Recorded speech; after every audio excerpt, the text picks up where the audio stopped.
morning. I'd like to call the special budget workshop of the Board of Selectmen to order. It is now 8:30 on January 18, 2017. First order of business, as we usually do at a Board of Selectmen meeting, is to have the Pledge of Allegiance. I'd like to ask Selectman Havner to lead us, please. Pledge allegiance to the flag of the United States of America and to the republic for which it stands, one nation, under God, indivisible, with liberty and justice for all. Thank you, Charles. First of all, I'd like to welcome members of the Board of Selectmen who are joining us this morning, as they do every year. Board of Finance. And, excuse me, I said Board of Selectmen, but I meant Board of Finance, as they do every year. Board of Selectmen have to be here. Okay. All right. And let us begin. We have a full agenda this morning, and the first department to present their budgets is the library. And, representing the library is our director, Sandy Ruloff. And Sandy, you have your assistant director with you here? Yes, hi. Yes, excuse me, I'm Sandy Ruoff, Director of the Library, and Rob McCool, Assistant Director, and we have some members of the Library Board in the audience, President Bonnie Garmisa and Assistant Treasurer Julie McSweet. So,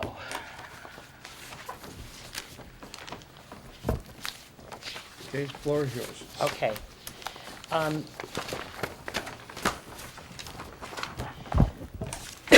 Excuse me.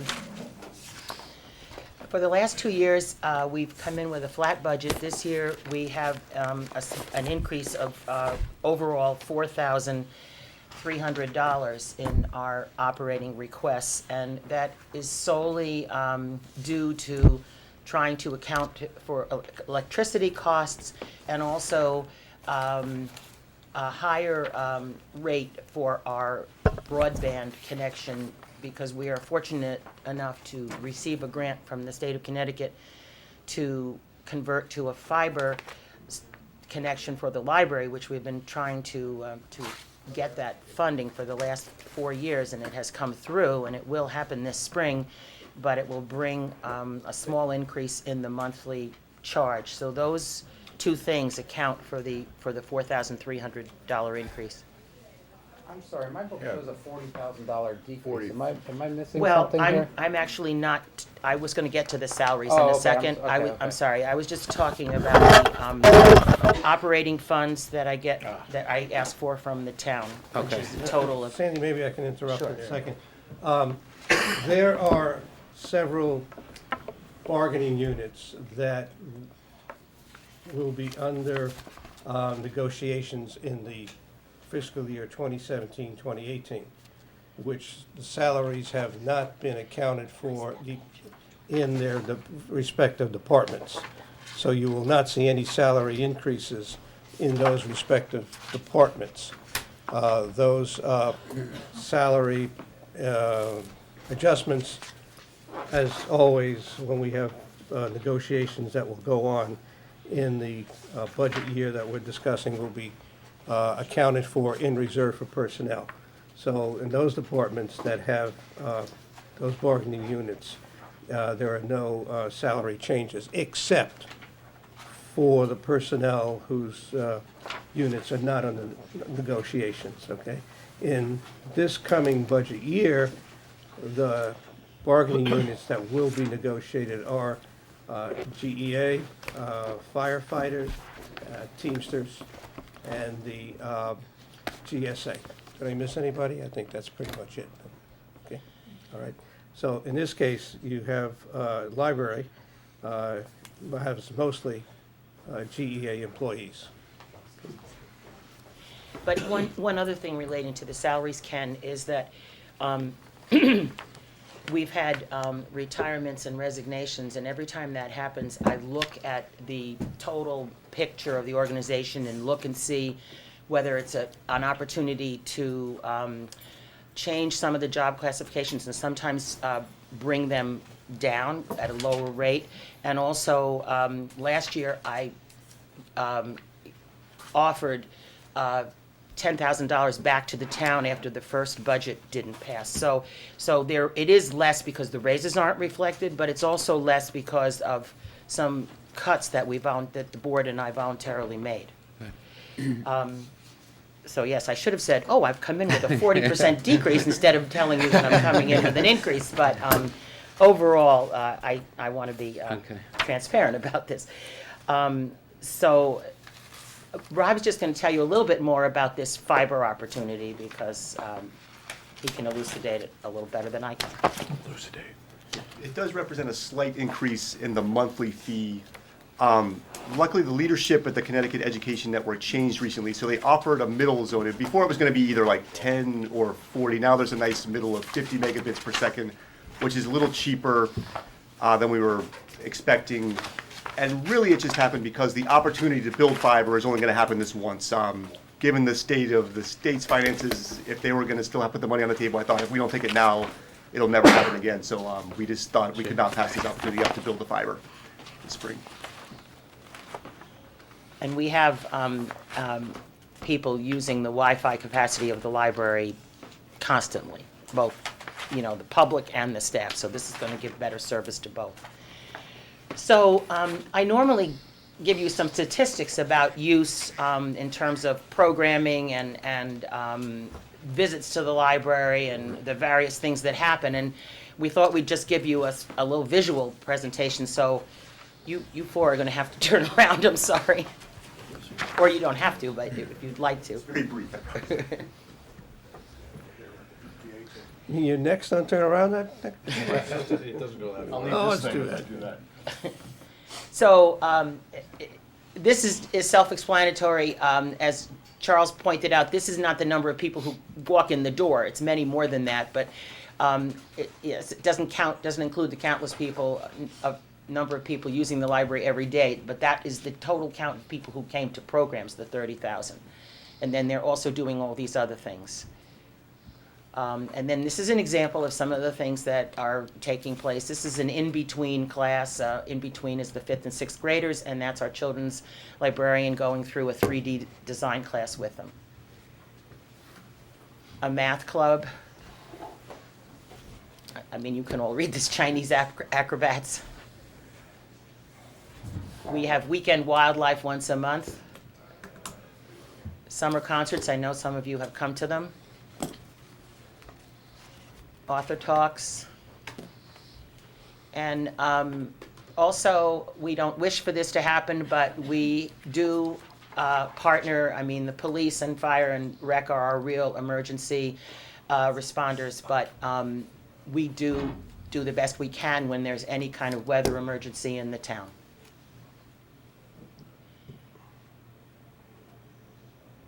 And then following, these are all the non-library groups that use the town for meetings at the library. We can sometimes have about 4 meetings going on at any given time in the craft room, the conference room, the meeting room, and the historical room, as well as just general use. So that's it. Okay, thank you. Sandy, you've got an increase in your building maintenance. Not much, but about $4,000. Can you want to explain that? That's the electricity. The building maintenance covers a lot of operational costs, so that's the electricity rate rise and the fiber connection. Okay, great. Okay. Is there ever any revenue for any of the meeting space if you have like an author or somebody come in, or is there ever for-profit events that take place in any of the rooms? All the library events are free to the public. And we do not charge, we basically make our meeting rooms available to local Guilford not-for-profits. Right. So we don't charge for meeting room space.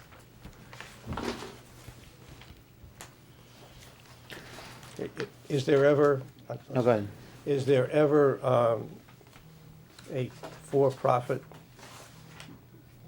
organization that requests the use of the rooms? No, the policy for the use of the meeting room that the board has adopted pretty much precludes for-profit people using the building. And in reality, we get so much use from our own planned programs and not-for-profits that we often are turning people away. I mean, the meeting rooms are filled for all the times that we can have coverage for them.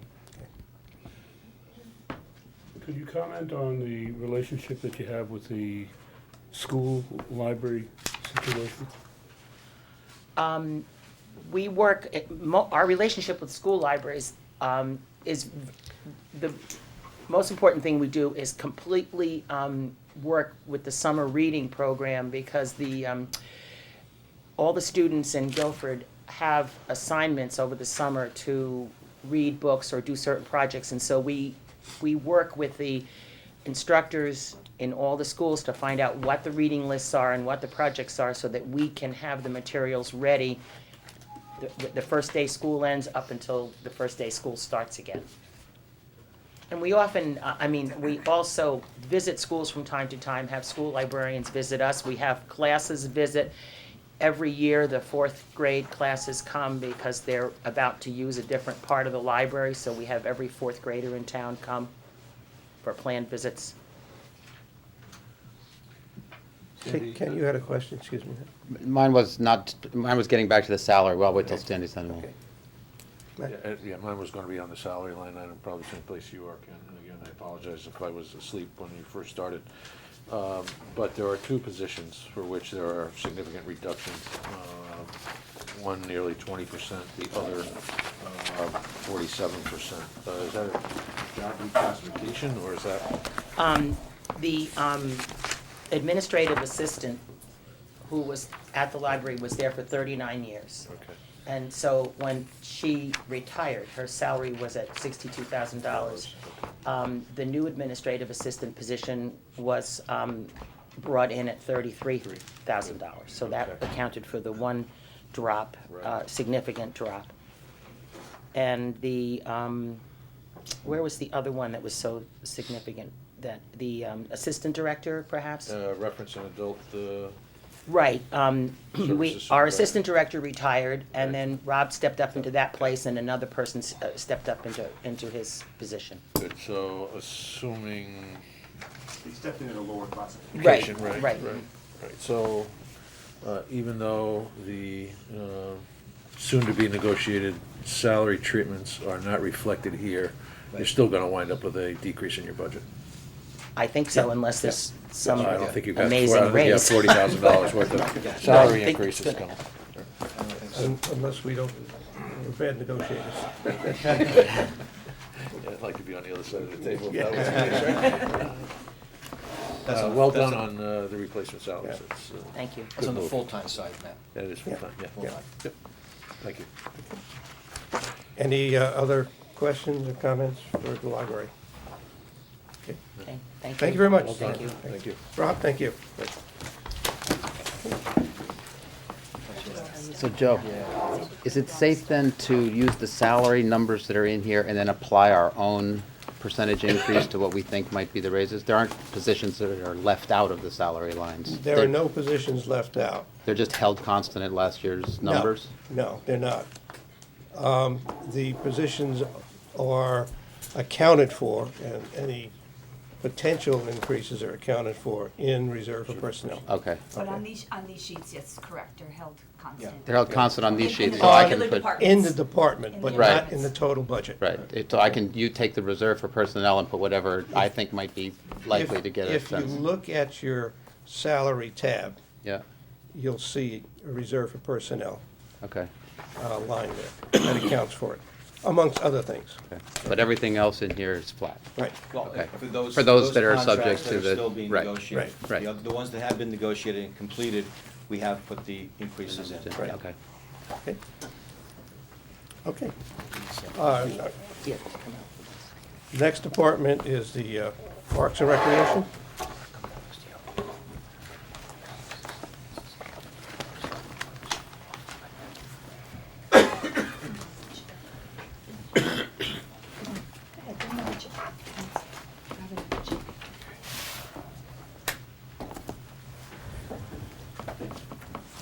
Good morning. Good morning, Rick. Rick Maynard.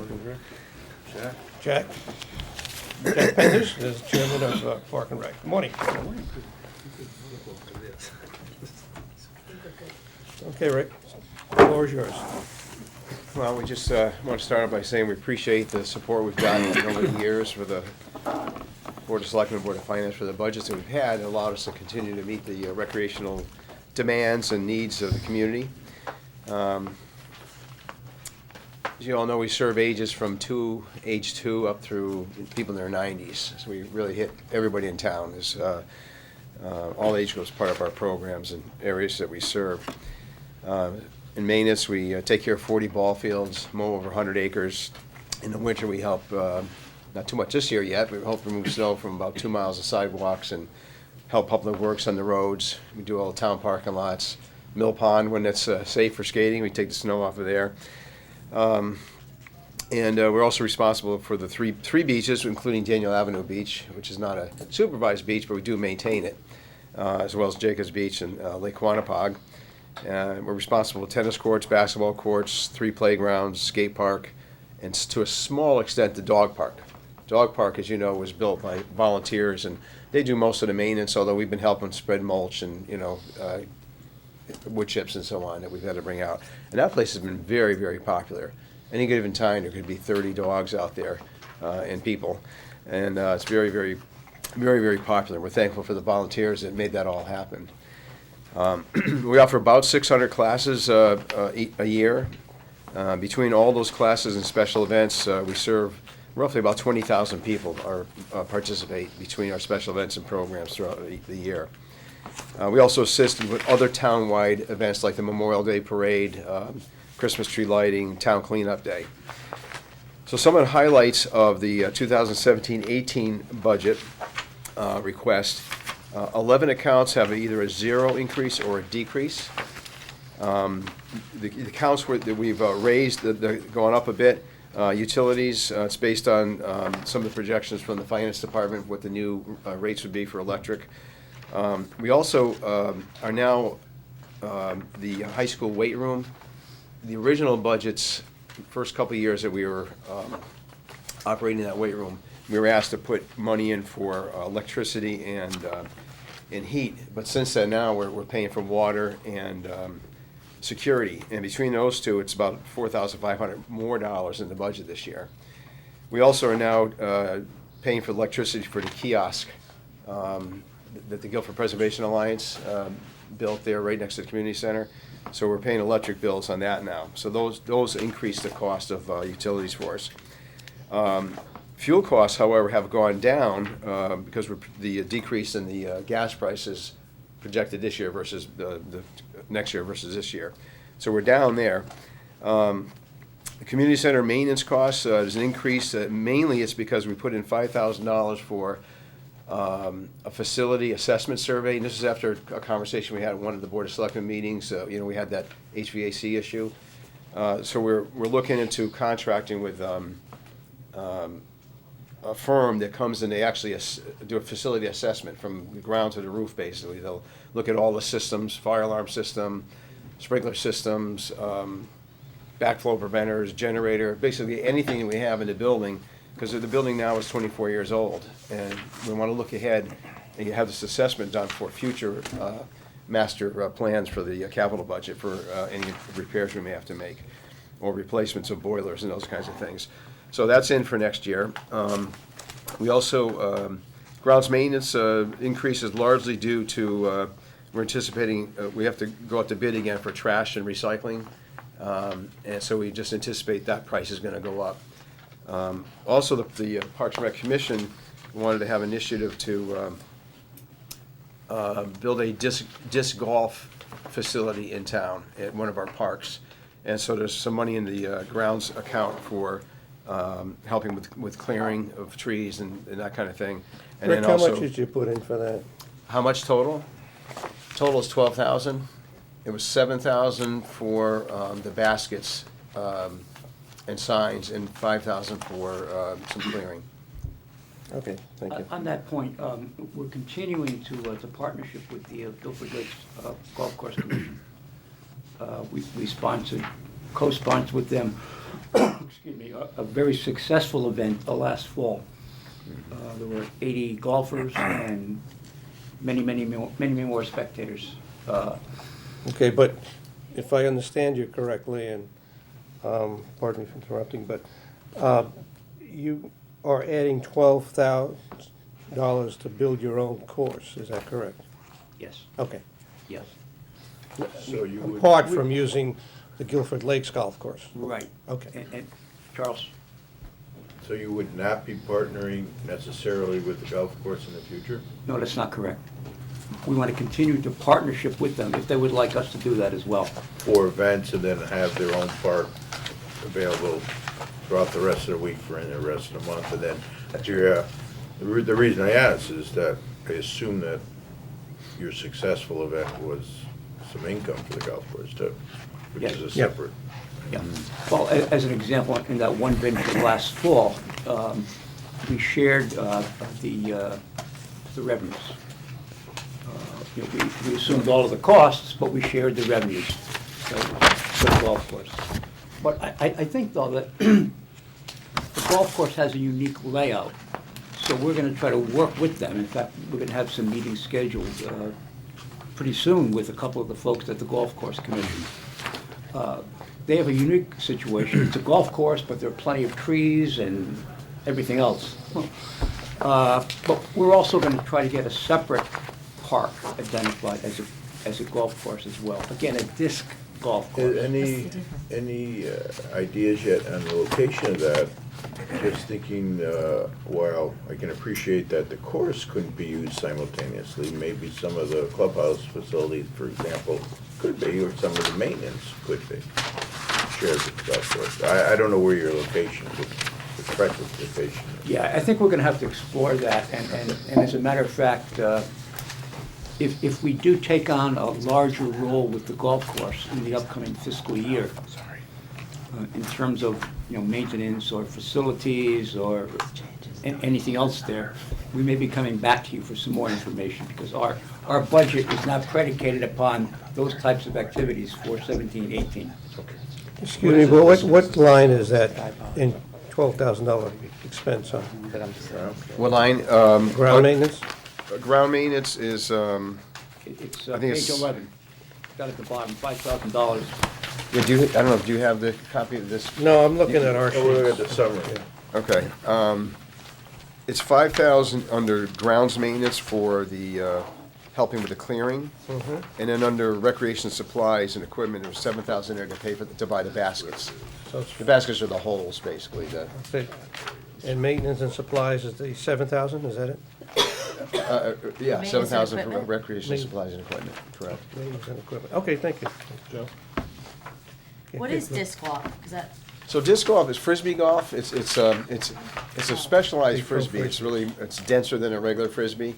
It's It's very, not very golf. popular. The places that have disc golf courses throw are it in a getting hole. 50 people a day, pretty much on the You average play playing. 18. so you couldn't use a golf course to do it? They did look in this We fall. did it as a special event. Okay. You can't do it simultaneously. Right. In some You have areas to where, adapt it to the disc golf. here's a copy of the basket. Yeah. It's elevated from the ground, and you toss it like a frisbee. You gotta hit it. Yeah, I did. Good job. So my question is two things, really. One, is it possible to just have sort of like a pop-up course in one of the fields? I mean, do you have to maintain and dedicate a particular field for this purpose? So that, do you need more than just the $7,000 for the baskets and the other equipment? That's one. And two, if you do go with a fixed field, is there going to be annual expense associated with that? Good questions. I don't think so. There are more and more popping up around the state. There are none on the shoreline. Right. But the ones that, I've been to a couple of them, and our park foreman, Tony, is, because he was in the tournament that we did, he's addicted to it now. He goes every weekend and plays disc golf someplace. Largely, they're maintained, like the dog park, they're maintained by volunteers. There's a young man that worked with us to make this disc golf event happen, the one that we had. He's actually literally a professional disc golfer. There's a professional disc golf association, just like there is golf.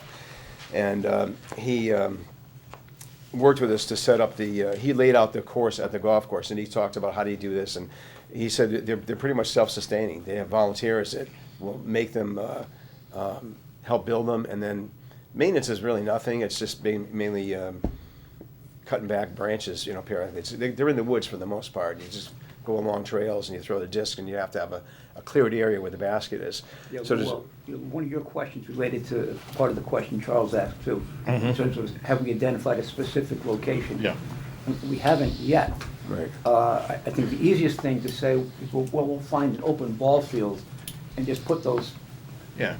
but we can't do that, because it's not challenging enough for the disc golfers. They're mostly in It's the not like a woods. miniature golf course, that Yeah. they want to go through the woods and down the hills, and it's almost like orienteering for golf. And Cindy, to finish answering your question, it's the same rules as golf, it's the same etiquette as golf, but instead of clubs, they throw these A frisbees. frisbee. And they have different sized discs. Some people throw clubs.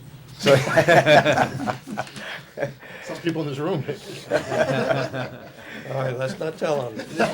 It's supposed to be less frustrating than golf, but they're different size, different weight discs, just like a driver. And there's one that goes far, and there's one that's more of a putter that when you get close, is more accurate to get into the basket. It's a growing sport. A successful event in the fall, and you shared revenues with the golf course. Ballpark figure what those revenues were? Let's see, about maybe $400 roughly, the golf course got. Each or 800, total? yeah. Each. or total? Yeah, they brought it About about 800. 800 net. Yeah. Yeah, we have the report if you want it later on. But do you remember what the rental of the equipment was for that? What the cost? That was They said free, 'cause that. the gentleman who was working with us, he just got them all donated, the baskets. Oh, It okay. was a 9-hole, not an 18-hole, but Okay. he got them all donated from friends, and he put them all out there and set it all up. It was more of a demo. Okay. Yeah. Gary, the department paid for the bounce house for the little kids and for the band. And we bought the discs, the golf. We purchased the discs. the- And another factor is the staff that were provided.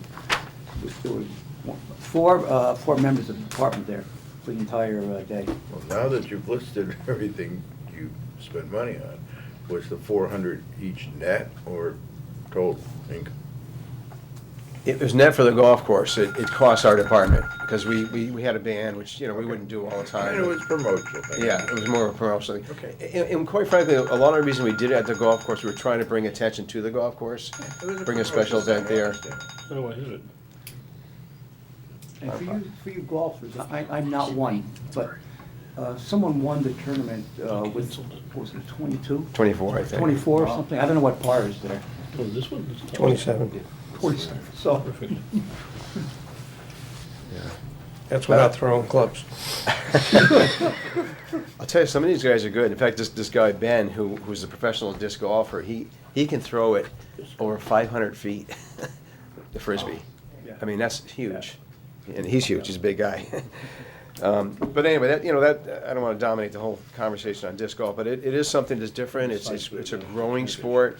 There are none on the shoreline. We would be the first, and Ben said we were the first town, to his knowledge, in the state to have a disc golf tournament on a golf course. So it was a first, and we had So- people from New York, Massachusetts, coming from all over. So that would pretty much explain your increases in both ground maintenance and field maintenance and equipment. Yes. Okay, Yeah. okay. Well, we Yeah, move on. that's that initiative. Okay. Yeah.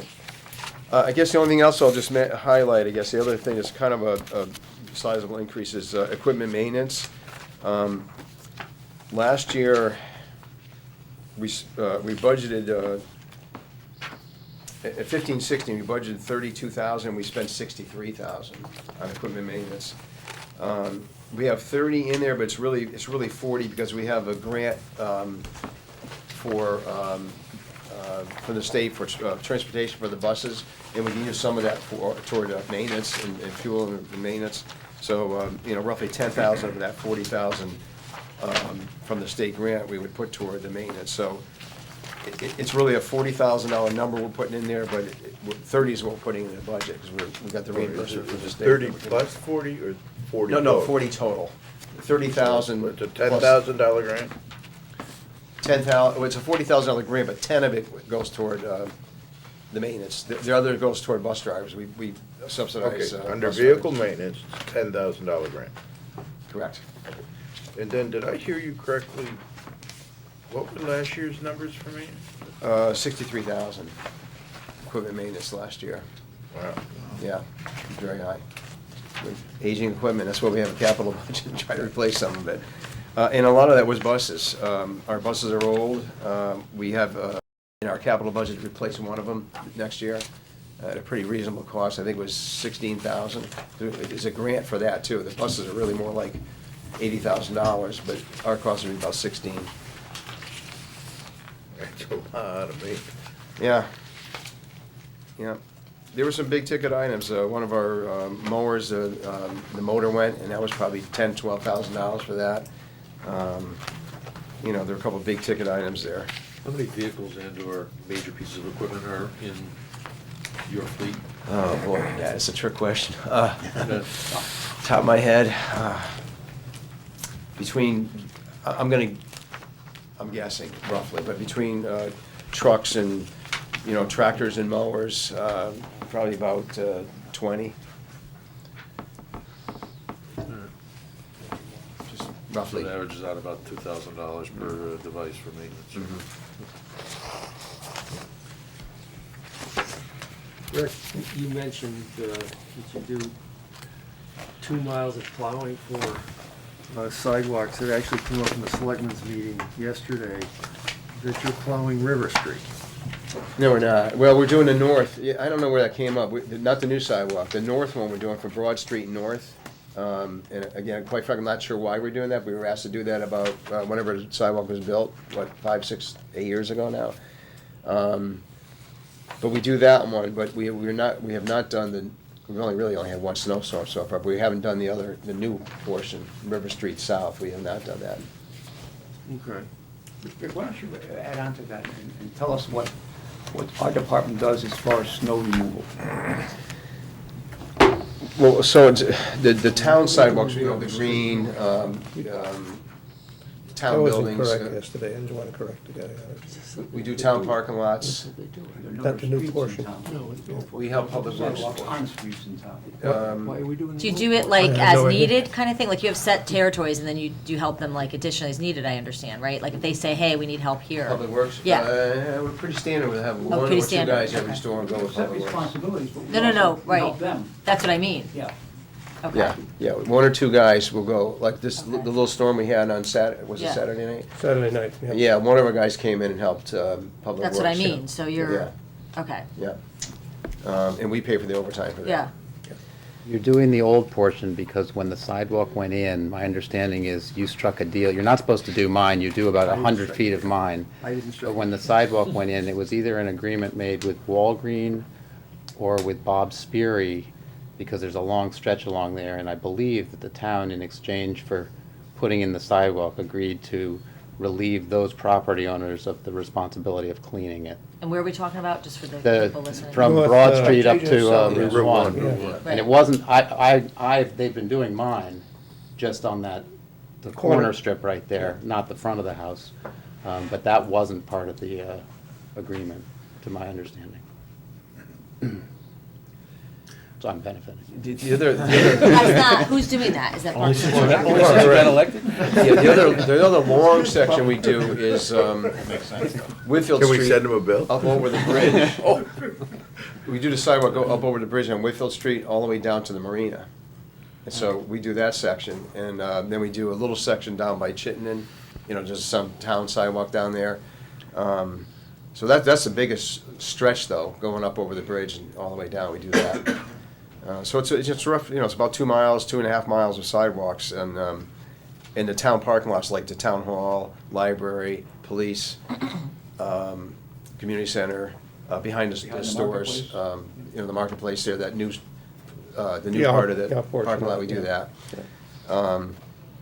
So, yeah, the guys come in and do those areas, and as I said, one or two will go out and help Public Works too. Yeah, right now, through the end of December, your maintenance budget is, you're over budget by $8,000 on that account. For equipment maintenance? Yeah. Oh. And you haven't got much of an encumbrance in there. Yeah. It's all active stuff. Mhm. You have to keep going though.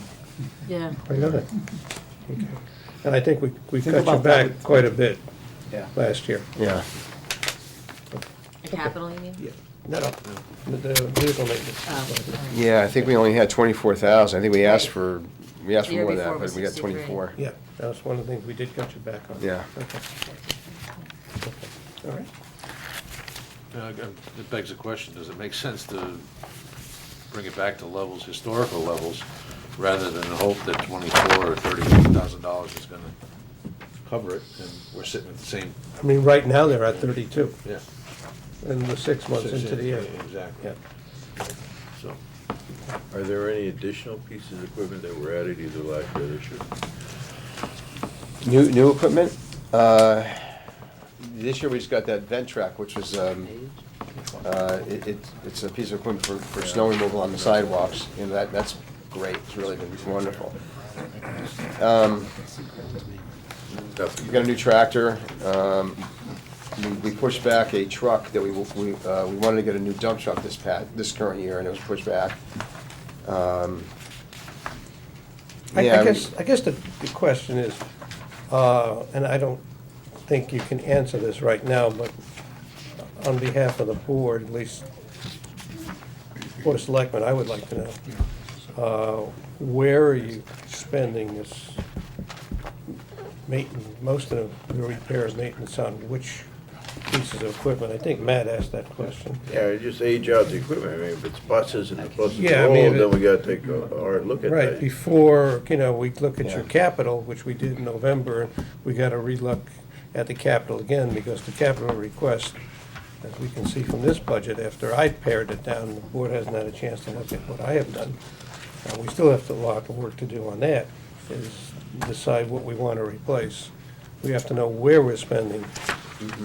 We'll bulk- get that for you as soon as Okay. we can. I Of the actually equipment. have that, I don't have it with me, but I did that when I was preparing the budget estimates, I looked at what are pieces of equipment.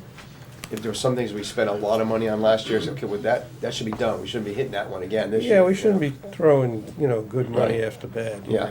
Yeah, it's I one have thing that. to be spending a couple $1,000s on a $60,000 bus. It's another thing to be Right. spending on a $5,000 lawnmower. Okay, Right, exactly. yeah, I know from time to time, the Public Works Department puts out a report, right. I mean, vehicle by vehicle I by mean, vehicle. that was gonna be my next question, is how much of this is being done by Public Works? Vast majority all of of it, pretty All of it? much, So Yeah. so this is basically a reimbursement account. yeah. it. And it's just for parts, Except- we don't pay for except the labor. parts. Parts, yeah. Yeah, Parts go out Yeah, the we don't door. pay But that'd be a good number to separate too, labor and reimbursement of parts. They're not charged for the labor. right, we don't Well- pay for the labor, just the Yeah. parts, yeah. That goes outside. So the thing is, what I'm getting at, Rick, before this board finalizes the budget, we need to know where you're spending your repairs on. Yeah, I do have that breakdown that, from the Public Works Department, so I just don't have it with me. I'll have to have it I can today, get but we'll get it very, very soon. Yeah. Time for you. Well, to- it has to be very soon. Yeah, Right. Okay, we understand. like Like tomorrow. Within a couple days. Yeah. Like Yeah. today's. I do have it. Today's We'll be Wednesday, deliberating by next Friday I week. need Yeah. it, okay? Yeah. And to your point, Rick, I understand your department doesn't pay for the labor, but the taxpayers do, Yeah. so that's a real number. Yeah, yeah. It's just, it's not part of that I understand. number in here. But it's still a It's number all- we'd it's all- like to know, because Yeah. if you have to add double because of that, it's real. I mean, those are taxpayer dollars. Oh, you're right, that affects two budgets. Right. It affects the department's budget and the labor. Well, then and the- it affects the decision-making process. If your 24,000 or now 32,000 doesn't include labor, I mean, that's a problem, because it's probably 50 or 60,000, that the taxpayers are footing. And And then, that's a decision. and then the next question I have to ask, are we buying the right equipment for the task we're asked to perform? Or are we buying, maybe we're undersizing the have. equipment we're buying? I think a lot of it's old. One of the tractors we just replaced, it was a 1965, the tractor we got in this year's budget, so, I mean, Well, part of it is old. Yeah, are we buying the right equipment? That's a point well taken. Okay? Yes. I mean, then we bought a piece of equipment, and the guy was sitting in the cab, and it was on fire, he didn't even know it, we paying attention. Are we operating the equipment correctly? Do we have the right personnel operating the equipment? I mean, we have to look at this stuff. I'd like to look at this in a context, a little larger context, how many vehicles does town properties have? I don't think that's ever been calculated. I mean, Yeah, you're we have talking about vehicle lists. everything. We've got the police department? $6,000 in vehicle maintenance in You're town talking about property. town properties. Town properties. We'll ask Steve that when he gets Yeah, there. but what I'm saying here is, Vehicle and then, list. vehicle maintenance for health department, where they have one car? Probably. Yeah. Joe, That's you have a li- that's you have a list. $1,500. Vehicle maintenance for town properties, which I'm assuming is a couple of pickup trucks? Um, Couple, three maybe? yeah, they're more than pickup trucks, yeah. Van, Okay, so that's 6,000. They're what you There's call a. tool pickup there is a trucks, yeah. list. There is a list, we have a Yes, list of right, all right here. vehicles. I know it. I guess one of the take-home messages here is we have to have a more comprehensive view of things like that. Yeah, exactly, That's why. exactly. So Rick, if you can get back to us on that Sure. information. Yeah. Okay. With all the, And then any of the vehicles that the other departments have other than trucks are really pass downs, right. so. Except Well, for but park and there's a rec. classic example, we pass it down, we pay for it 5 times over in maintenance. Well, Right, well, not, well. no, not, Depends. Not necessarily, Not the but we vehicles. could, it's worth looking. I mean, not the automobiles, I should say, yeah. Well, in line with that, some of our equipment is used to help the Board of Education too, or the Department of Education. You want We to get explain blamed that? for it, though. You want to explain that? Well, there's certain, let's say, mowing functions that our department does. Yeah, but that's Which is part of your, equipment, that's though. part of your task, though. I understand It's that. not that we're loaning the equipment to the Board of Ed, that's part of No, we're your not. job. Mm. Okay. But that contributes to wear and tear on our vehicle. Yeah, but it's part of your Our mission. equipment. Yeah. Okay. Okay. Anything else for the Park and Rec? Okay. Gentlemen, thank you very much. Thank you. Thank you very much.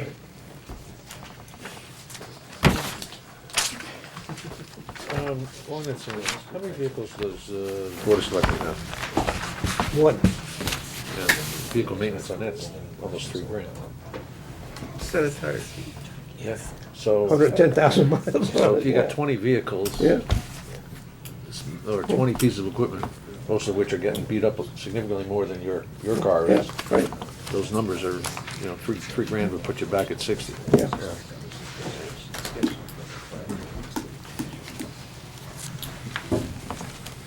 Thank you. Okay, thank you very much.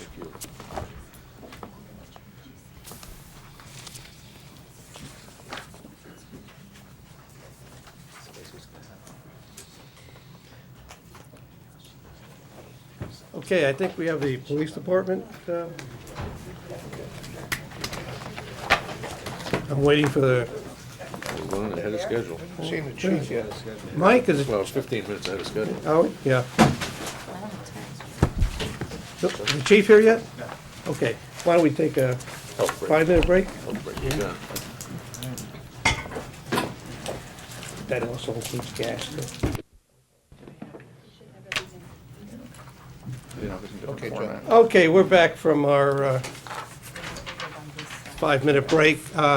Just one clarification, when the chairman of the Board of Finance brought up the selectmen's budget on the vehicles expense, it does include the fuel where Park and Rec breaks out their fuel on a different line, so I just want to make that clarification on that. Okay, accept that? Okay, good. All right, next department is the police department and municipal animal control, so we don't have to announce you separately. Okay. Chief Hutchinson, and we have the chairman of the police commission, Mike Mickelay. Welcome, gentlemen. Thanks. Okay, Good morning. Chief? Nice Morning. to see everybody. Right. As First Selectman mentioned, it's police and animal control. Those of you who recall, we used to do 2 separate budgets, but it's much more efficient and understandable to put it together. The fuel comes out of the same tank, the supplies come out of the same closet, the civilians are on the same line item budget, so I think it makes more sense that way. So we appreciate doing it in that format. There's nothing this year, except for one thing that I'll address, that's different than years before. I think what's important to point out, we'll go through the contractual obligations first, which is the police salaries, the civilian salaries, overtime, training, replacement, sick leave, outside services donated. And I do this every year, and we do it every year, but we'll explain it one more time as we go in, because it can be a little confusing when you look at the overtime versus replacement costs. As we go into this and I talk about these numbers, the differentiation between overtime, replacement, and training is this. When officers are being trained, either off of their shifts, for example, if a midnight officer has to come in during the day to do some update training, that is budgeted through training salaries. If an officer working day shift has to attend training and then needs to be replaced because we need to meet our minimum manpower, the person replacing him is paid out of the training budget. The overtime line item is, for example, if we have an officer who's working till 11 p.m. at night and they go to a burglary or a robbery and they get held over, or there's a motor vehicle accident or a major incident where we're calling in extra people to work, the overtime is intended to cover those particular costs. Replacement overtime covers officers who are on vacation, holiday, sick day, any contractually allowed for days. So we have a minimum manpower set. If an officer takes a holiday and there's not enough people to cover that shift, someone has to replace them to cover that. So it helps us to track our numbers and to drill down a little deeper when we're trying to realize some savings or address some issues either through training costs, replacement, et cetera. So as we go through this, that's just kind of a lead-in, and I know we do this every year, but it can be confusing, so I thought it might be helpful. If somebody replaces somebody who calls in sick, do they get paid overtime? And if they do, is that on the replacement line or is that on the overtime line? Yes, Or it's is so it on they would, both? they would correct on both, replacement and it's time and a half. So part of it would go in the replacement salary and the overtime portion of it would hit the overtime line? Would you break The person that's out sick gets paid sick time, and so they're Right. just on the regular police salary line. Right. The person that comes in to replace them is paid time and a half under the replacement line. under the replacement line? So you wouldn't Not break it down overtime. into time under the replacement line and give the overtime portion of that to the overtime line? Because it's not Unless, overtime, it's See what I'm the replacement. only saying? situation that would happen is if Officer A is replacing Officer B, and for a sick day, Officer A is paid for the 8 hours for replacement costs. If they are then held over for an incident, then that will go to overtime. Okay. So what percentage of the replacement line is compensated at the overtime rate, would you say, roughly? 100%. It is, so it's all overtime then? The Correct. replacement line is at the overtime rate? Correct. Okay. Correct. And so that's why when we track this, we try and, manage, for example, some things we don't replace. We'll say, listen, we can't do this, we're not gonna replace it, you can't have the day off. There are certain contractual obligations and requirements that we need to meet, but for the most part, we try and manage it, but people get their days off, and sometimes they need to be replaced. Does that also apply to training? Is that all overtime? No, training, well, yeah, training is all overtime, but the point I'm trying to make is not everybody at training is on overtime. They would just be paid, but if somebody Right. came in, to use your example from the midnight shift, Correct. to train during the day, that would be at an overtime rate. Unless, sometimes we'll actually change the hours if we have enough people on midnights Okay. and we can accommodate it that way, we'll change their hours to work days, so we don't have to pay them overtime. So you must have a number of days then wherein you have multiple people on replacement, because otherwise it would be cheaper for you to just hire actually 2 full-time people. Great segue. Correct, yeah. And that's where we'll lead into our next point. Before we go there, you Yeah. use the term minimum manpower requirements.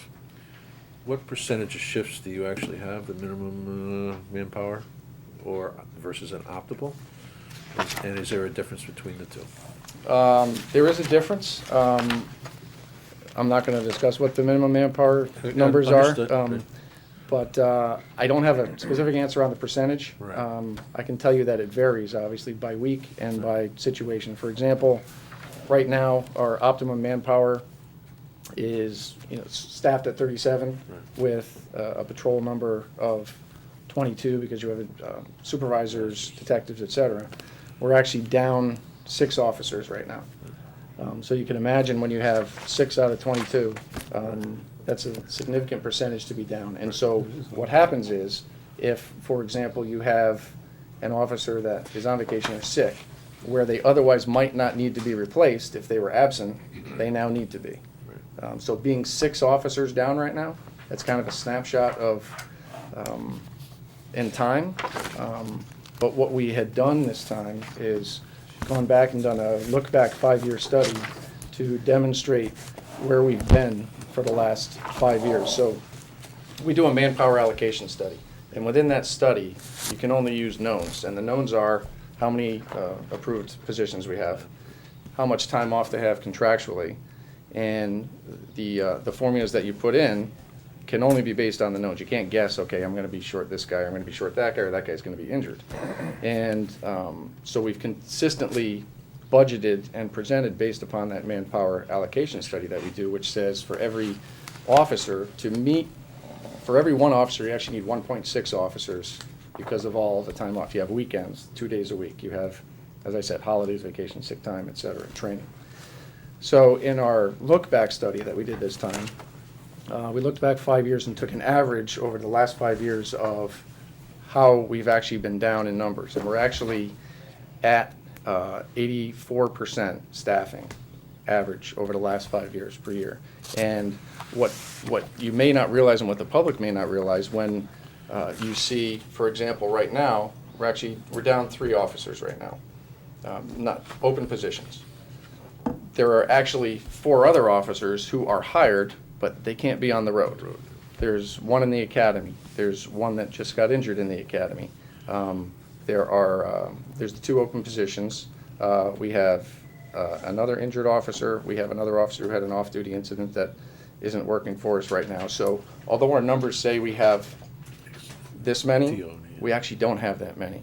And so when we go to replace these officers, again, what may not be apparent to everybody is, it takes from the day we hire them to the day they're on their own working, filling a slot, a minimum of 40 weeks. So it's not like you need an accountant and you go out and you do interviews and you hire them and you 2 weeks later. have them crunching numbers within a couple of weeks. We have mandatory state training, then we have mandatory in-town field training after that, which is 10 to 12 weeks. The state training is 26. So then you might ask, okay, well, why don't you hire previously certified officers? It's easier said than done. It's easier said than done, because we actually had some success last summer, and we conducted what's called a certified training test. And we had a test, and we had very few applicants. And then after the testing and the results and the backgrounds, we came up with 1 person. And they've worked out for us, so we were lucky there, and that's good. But it cut down our training significantly and got them on the road within 10 to 12 weeks. But people aren't, you would think people would want to come here and work in Guilford. They're not beating our doors down from other agencies to come work here. The chief's been very creative in trying to find ways that we fill this gap, and the 9 months to 12 months to get somebody on the road is very unique, I think, to any position here. So as a commission, it's been a challenge for us to obviously keep the staffing and while managing replacement, overtime, et cetera, and all these other lines. Because no one can take a day off from policing in the sense that this is a everyday thing to protect the citizens here in town.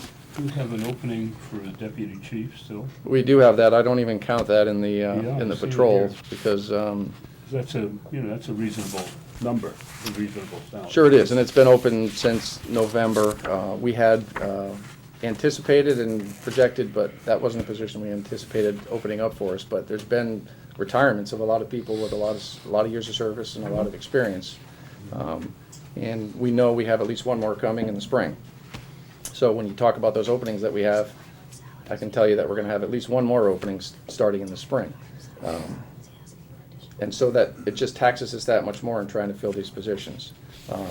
Especially when those people are leaving and physically leaving, taking the sick time, cashing that in, then we obviously can't replace technically until that person is off the books, therefore causing some more issues and that stuff. So it's been a good challenge here, but it's certainly making do, and Chief's doing a great job in that.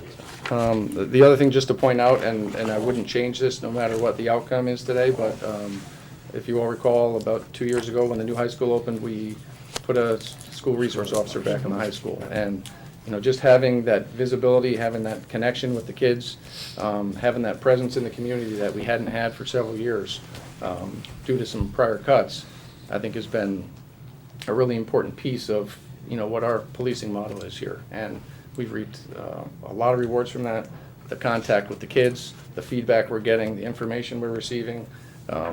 I think it's invaluable and immeasurable. So, taking that person, taking them out of the patrol ranks further, created further challenges. We absorbed that. We've done it for a couple of years, and we did it knowing that it might do that. But as I said, we did that 5-year look back, and, the fact of the matter is. Does that person have to be fully certified as a patrol? Oh, yeah, they're a police officer. Yeah. So to And so get they're- that label of police officer, you have to do all of the certification, and a resource officer requires the police officer. Yeah, that position is defined as a sworn police officer, correct. There are towns that have security people. Some might be retired officers, some might not be, yeah. Auxiliaries. Pardon me? Auxiliaries in many Yeah, towns. yeah. So that leads me to the one point I was going to make, and I thank you for making the segue for me. So we're looking for an extra. Just before we leave these costs, are all of the overtime replacement and training are all pensionable numbers? No, No. not necessarily. Not necessarily. Within the pension, certain in-house overtime, which includes those, is pensionable up to a maximum of 12 hours per week. Okay. So, Which is in effect 18 hours, a time and Correct. a half. correct. Right. Yeah.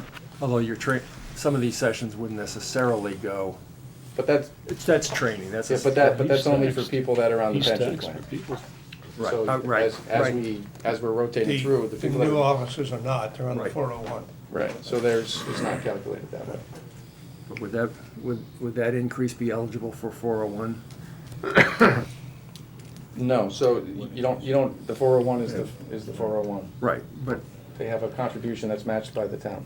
right, but if their pay is larger, because there It's is only based replacement or on- overtime. 401 is based on It's only base salary. pay. It's only based on base salary, Yes, okay, correct. that's, Correct.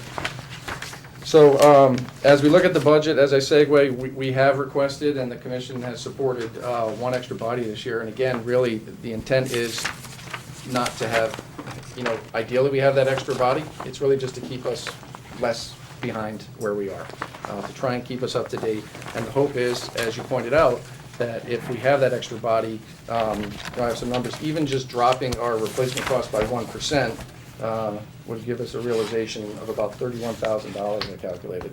And I'm hoping that, the numbers a little higher. Chief, did you, when you calculated the replacement, did you consider the additional officer? In other words, if we approve the additional officer, would you have to recalculate the replacement cost down? Yes, it's all included in there, so those numbers are all tied in. Correct. Okay, so are we seeing a savings in the replacement costs already by approving the additional officer, or? Has the assumption Yeah, been made? Yeah. No, I see what you're saying here. You see what I'm saying? Yeah. Directly, no, but what you Okay. would see is, it's based on the replacement cost is a average over the last 3 years of what we've spent of a % of total salary. So where you would see you'd actually see a reduction, it probably actually reflects it a little, yeah. reflects it a little higher because it's a percentage of the total salary. That's So what you I'm take trying to the last understand. 3 And years. it should be the inverse Yeah, because you're, correct. because you're gonna have less opportunity to Right, use the so, replacement salary. you know, when you look at the replacement cost, what we've done in the past, same with overtime, is you take your average over the last 3 years, and it's been fairly consistent. You take that percentage and you say, okay, we're gonna use this much percent of total over cost, salary. So, yeah, we could probably, Tweak that a little. We Yeah, can tweak that a little tweak bit. it down. Correct. Okay. Although, Okay. although if you, depending on when you made the new hire and the training they have to do. Oh, sure, yeah. You may not see the savings because. For the full year. I understand that. Yeah. I understand that. Again, there is a little bit of guesswork in there. It's kind of an educated guess, but, Budgets are guesswork. yeah. It's an art, So not a science. This salary request includes all the unfilled positions that are Correct. out there. Correct. Chief, with all of the retirements that have occurred, wouldn't we see, even with the additional position, the salary go down or be adjusted more to last year? I don't, You would, except for the fact that the increases in the pay, contractual increases in the pay, okay.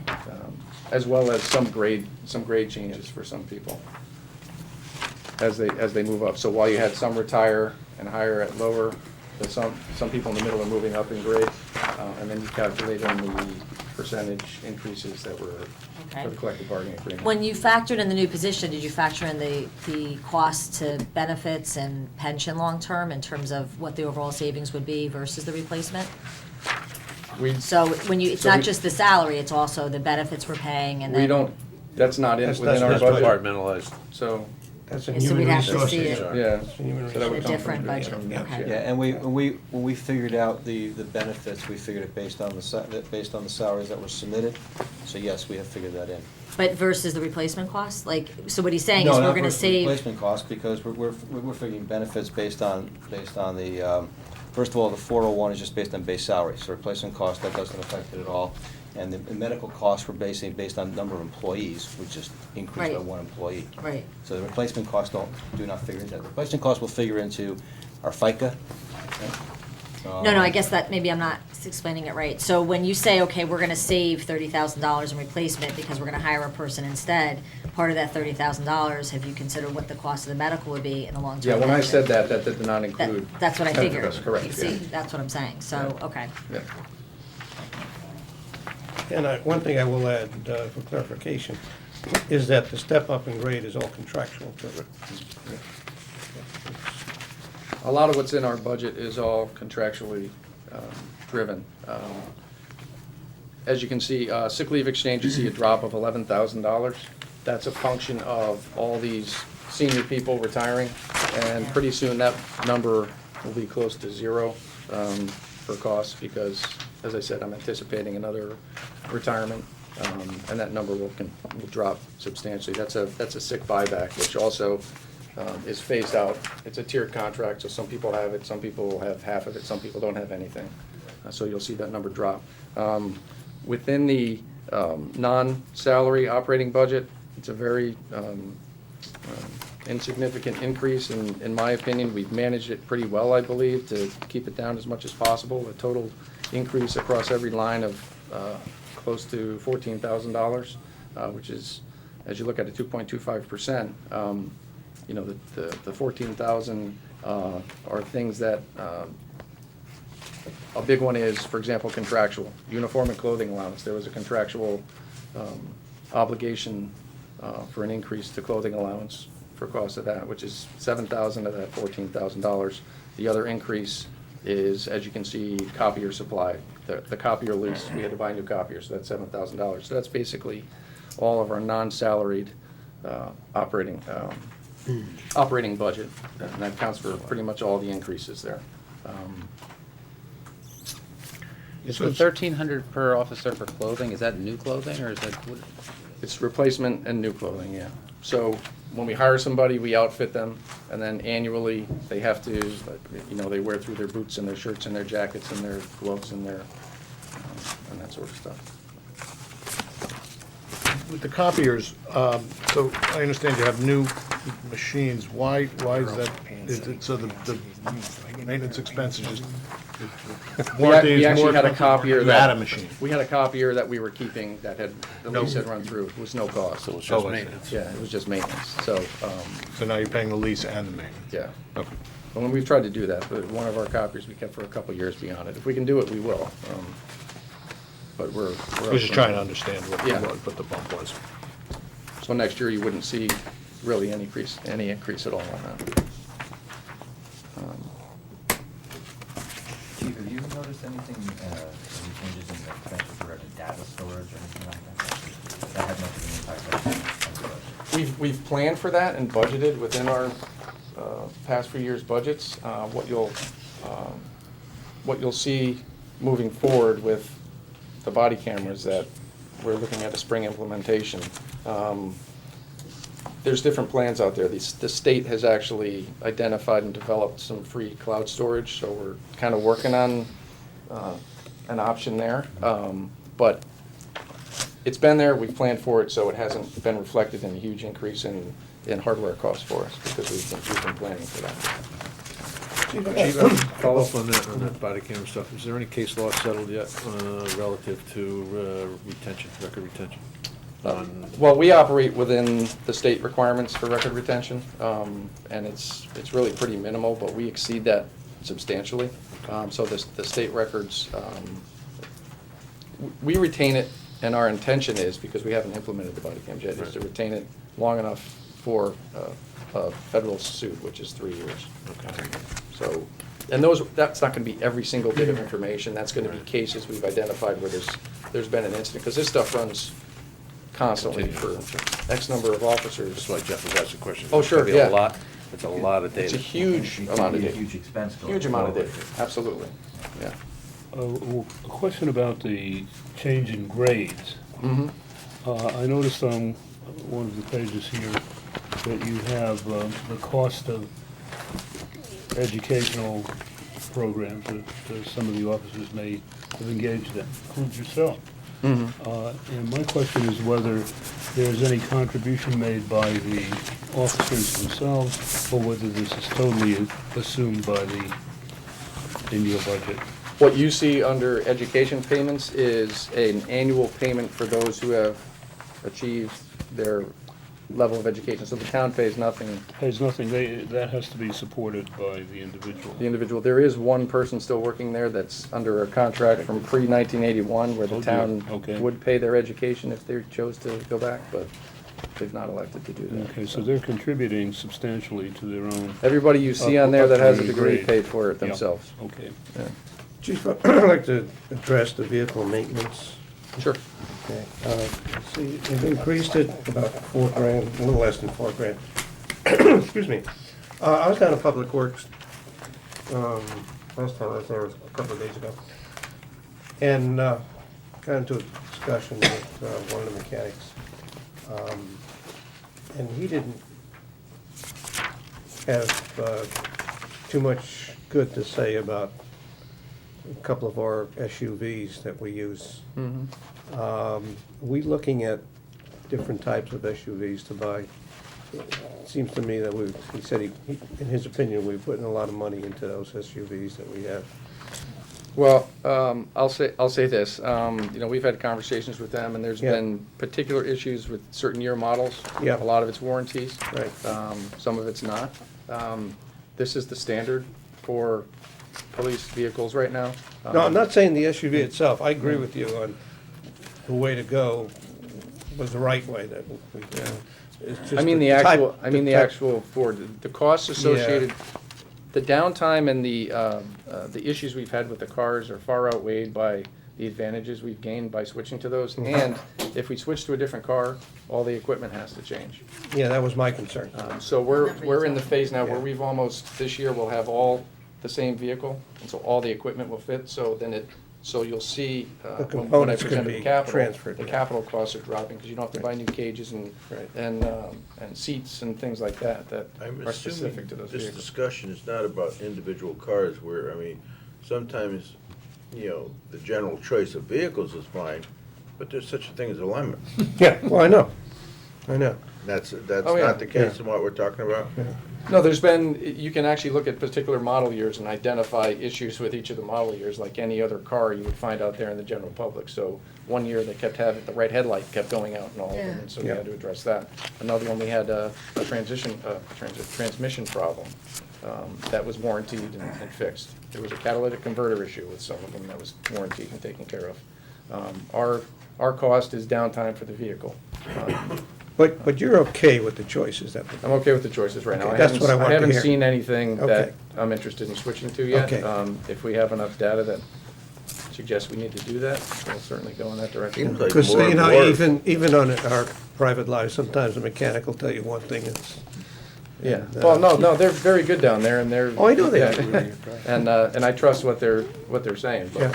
you know, it's a matter of making a choice between, you know, having a car down for a little bit, and, you know, just bear in mind, this isn't a major issue for us, it's an That's- issue that we. That's what I wanted to hear. Yeah. Okay. But just to follow up on that, there's the fuel line has gone down again. Is that a reflection of the vehicles and the fuel efficiency? Well, it's a combination Cost of of the fuel. newer vehicles Yeah. and the better agreements we're reaching with Yeah. our vendors for fuel costs. I think you'll see that in all the departments, Jeff, that the fuel has gone down. Under capital, patrol cars, is that 3 of them you're looking for? Yep, we're gonna be dropping it by one, we talked about that. So, for those who haven't heard. Sometimes you get lucky. This was submitted before, the receipt of the car, so for those who hadn't heard or seen the article, after we did our capital budget presentation, we received an award from the State Department of Transportation, for our, vehicle, traffic enforcement efforts, and in that process, they handed us a key to a car. There were 8 agencies that got a first place award, and they each got a key to a car. And ours started, it was like, let's make a deal. Our guy went up and it started the car, so the car came. They gave you the right key. Yeah, we got the right key. Not another one of those lemons, is it? Yeah. I didn't use that word. You're using that word. So we got the car, it's outfitted with a radio and a radar unit. There are some costs that we're gonna bear in this year's budget to get it upfitted to where we need it to be. But that resulted in us being able to pull one patrol car out of the budget for next year and some of the peripherals that would have been necessary to get it upfitted. So that was a nice benefit to the hard work that the guys are doing on traffic enforcement. Definitely. And they deserve credit for And that that. adjustment has already been made in the capital budget, Yep. so you'll see that. Good work. So the guys deserve credit, as I said, they're out there But working hard. also getting back to the vehicle maintenance, you do show an increase. Essentially, what we do is we take our vehicle maintenance costs and we go down and review with Public Works, okay, what are you seeing from what we're doing here, what costs are going up? So, X number of tires, we would need increase, batteries, brakes, alignments, things like that. Okay. So they identify, we review it with them annually before we submit this and say, okay, here's where we're at, here's the number of cars, here's the age of the cars, what do you expect? We let the professionals project for us what we're gonna be spending. I mean, if you look at it, most of it is because you beat up the cars. I mean, this isn't like my car where I shut it off. Yeah. You know, it's sitting out in the parking lot, not on it. These cars are running, so, I mean, it's Yeah, they brakes, really are. it's oil changes. You know, a lot of it is just the maintenance of a car that's running a lot. 24/7 sometimes. Batteries, Yeah. I mean, you know, 14 new batteries, and Yeah, we have identified some battery issues, and I think we've identified the problems there. There were had 3 different vendors who had, you know, done installs on the car, and sometimes when if you ever looked inside a patrol car, the amount of electronics that are hooked up there, it's a drain on the batteries, and once in a while we've seen that they were, you know, running live when the car was turned off and draining the batteries, but that's another thing we work on as we get the new cars and identify the best way to hook these things up. And that's why you have to turn them over every 3 years Yeah, or so. it's just, it's Or that maintenance line item. diminished returns at that point. Pardon me? Or that maintenance line item. Oh, we've seen it. Yeah, exactly. Years ago, that's why they went to that program. Yep, sure. Which has worked out well. Okay. Any questions? Anything you want to add about Mako? Mako's it's running well, there's nothing dramatic there. We have the 2 positions that are filled, and the costs associated with running that that unit are all, as I said, absorbed within everything from building maintenance to gasoline, within the training and the overtime. Really, they're just added in, and then the civilian light item identifies their particular salaries. And those are not included in increases because they're under GEA. Correct, so that's one, thank you for pointing that out. Under the civilian contracts, GEA contract is still being negotiated and open, so there's no raises reflected for any GEA employees. Dispatchers are. Dispatchers are not GEA, so their raises are reflected, correct. And the GEA employees are identified within that page. We're looking at basically four employees. Correct. The two records clerks and the two animal control officers. Total salary less than about 140,000. Yeah. Okay. Anything else? Anything else? No, good. Thank you very much. Okay, thanks very much. Thank you. And thank you once again for the refresher on replacement salaries. It gets confusing, it really does. Absolutely. So it's important so you guys understand what the heck it's. Now we're gonna challenge your fire fire department to explain the. You know, out of the whole budget, to me, after 23, 24 years, is probably the most confusing part of the budget. I'll admit that. Well, It helps us track it better and Yeah. gives us. I mean, I put you in an unfair position asking about the minimum manpower, but that tells the story. Yeah, It's how far are you willing to be below optimal correct. versus. You know, what happens is also, all these people are filling spots, they're getting burned out. Oh, yeah. You know, everyone's, hey, who doesn't want to work all this overtime? Well, guess what? There's a lot of people that don't want to work It, right. too much, and we'd prefer that they be fresh and ready, and Also depends on which contract they're on, and how close to retirement they are. there you go. and in the last year or two, correct me if I'm wrong, Chief, we've had a lot of retirements too.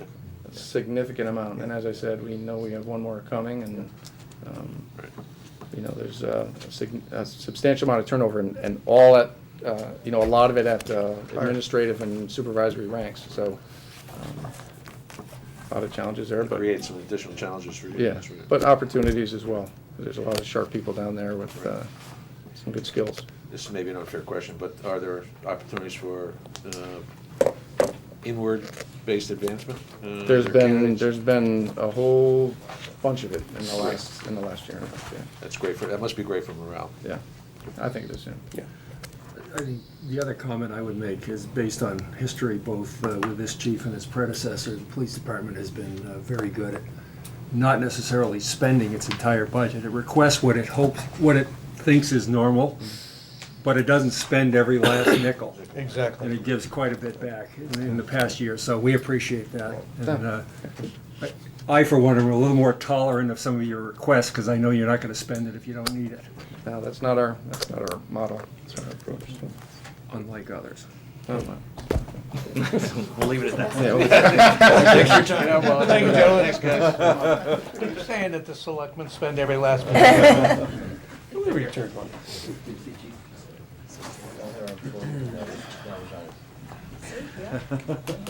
You have, First time I've seen a. Yep, town a properties, police rep come in without. engineering, public works. Yeah. Interesting, isn't it?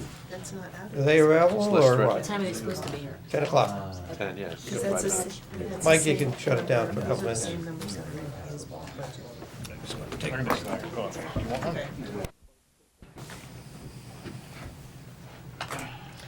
Okay, we're back.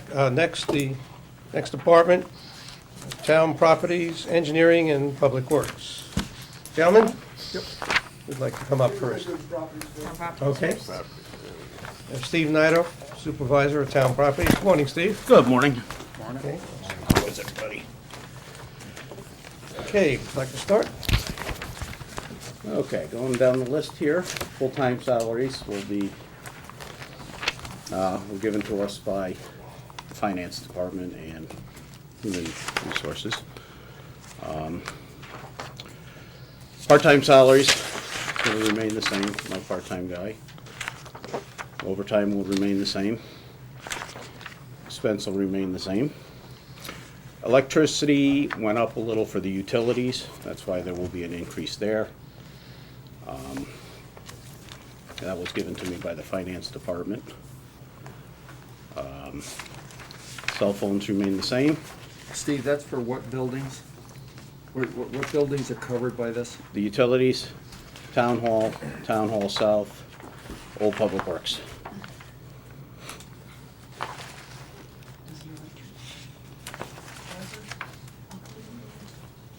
No, that comes out of a separate account.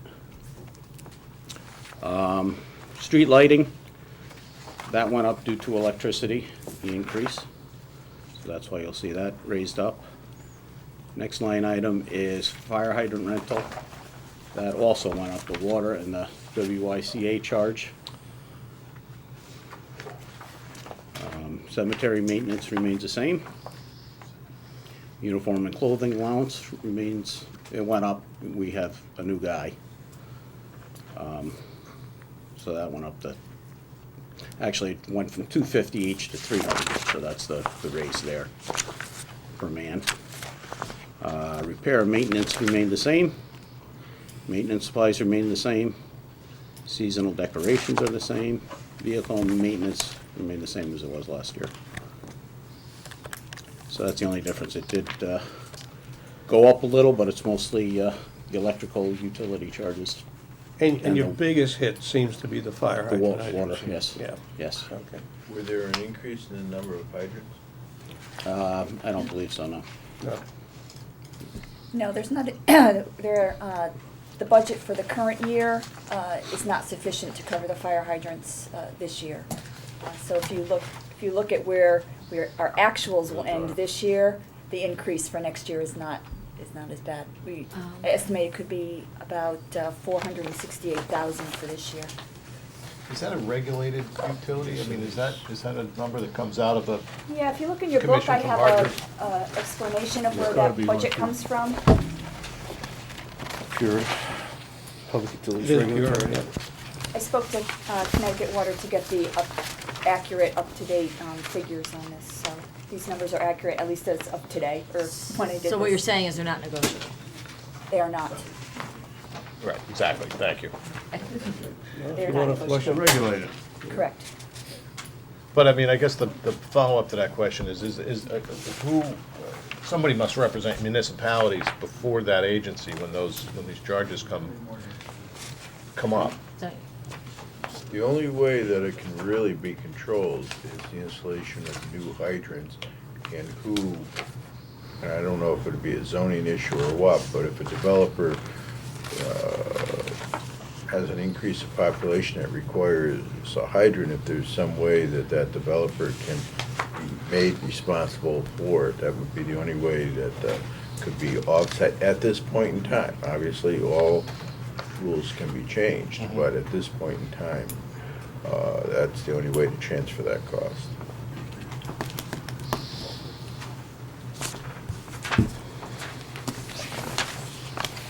Gerald, maybe you have a better answer, or an answer on this, but the street lighting, we talk from time to time about whether we buy them, convert them to LED and reduce the cost, and that's sort of tied up with this energy contracting process. Yes. Do you know where it is? Steve has been working Okay, on Steve. that. Yeah. They're working the numbers out and they'll present that to Joe at some point. And right now on the hydrants, we're running, just to get back to that, if you look at your financial report, we're running about $39,000 a month. Right, that's how I get the That's how 468,000. you get your number right now. So we're under budgeted this current year. Correct. Any other questions for town properties? Thank you, Steve. Very well. And by the way, everyone in Steve's department does belong to the GEA, so that's why you don't see any change in salary lines. Okay, moving along, engineering slash public works. We have Dean Mitchell, chairman of the commission. Tom Fillion, the supervisor of highways, and Jim Portley, director of public works and engineering. Good morning, everybody. Morning. Good morning. Good morning, everyone. Good morning. How are you? We all ready? Cup of coffee, everybody rejuvenated? Everybody got your shovels out? Shovels out, a little rain last night, nothing going on. So, my name is Dean Mitchell, I'm Chair of Public Works, and I'm here with Tom Fillion and Jim Portley. And on behalf of the Public Works Department and Public Works Commission, I'd like to thank you for the opportunity to present our budget for 2017-18. We took a very comprehensive and conservative approach to this year's budget, which will reflect an overall increase of 0.02%, or about $6,000. And just as a review, the town of Guilford has a very diversified Public Works Department. This covers 47 square miles, 185 miles of roadways, all different types of roadways, from small, almost driveway type roadways to wide access roadways. We are, in essence, the first responders. If it's a natural disaster or just anything that happens in the town, we are there to clear the roadways for police, fire, education. We are there first. And if you hear us in the middle of the night, you'll know why. It's because we're preparing for everyone that needs access to that roadway. Our key responsibility is to make sure roadways are open, that they're safe, that they're maintained, and they're kept up with on a day-to-day basis. So, we haven't had any delays, from what I know, from the school, from fire, and I'm very proud of that accomplishment as far as the department. These dedicated employees work very hard to make sure that everything is done effectively and safety for our town. So, great job by the department overall. Over the past 7 years, we have revamped and upgraded our aging fleet of equipment. Much thanks to Joe Mazza, Board of Selectmen, and the public for making this happen. We now have a fleet that can address the needs of the town quickly, safely, and for the future. If anybody remembers our fleet from 10 years ago, you'll remember what we were dealing with. So I thank the town and the Board of Selectmen for helping us to accomplish this over the past 7 years. This year, we initiated a complete fleet and equipment review, along with Pam Millman. Pam, where are you? Somewhere around there. Oh, there, all right. Jim Portley, Tom Fillion, Ralph Casey, and Mark Larkin. We looked at every piece of equipment that we had in the town. We looked at it, whether it's effective, what it's being used for. We did a complete review of it. We did this from a maintenance standpoint, because as the town has pieces of equipment, we have to maintain them along the way. Tires, brakes, batteries, all these things cost money. So in managing our maintenance cost, we decided to eliminate unused pieces of equipment, sell them off, auction them off to the best bidder, and the cost of this has come back to the town. So I'm proud that we've made that accomplishment, and we're continuing to unload unused pieces of equipment. This year we took on a number of improvements in the roads and our infrastructure. Has anybody noticed what's going on in the town?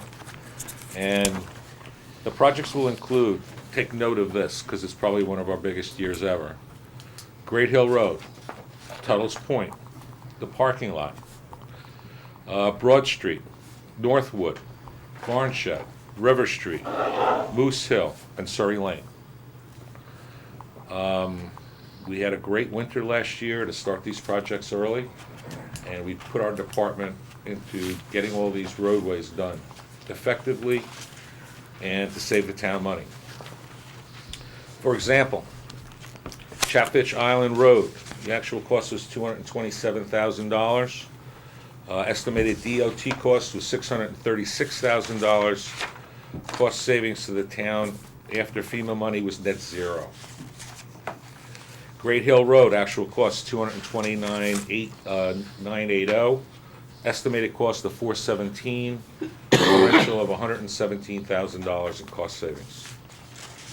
Third example is Tuttle's Point. Our cost was $127,000. DOT estimates was $476,000. Cost savings to the town of $349,000. So, this is due to our department, our diversified department, the equipment that we have. We do this all in-house. We provide drainage, we make sure the roadways are correct.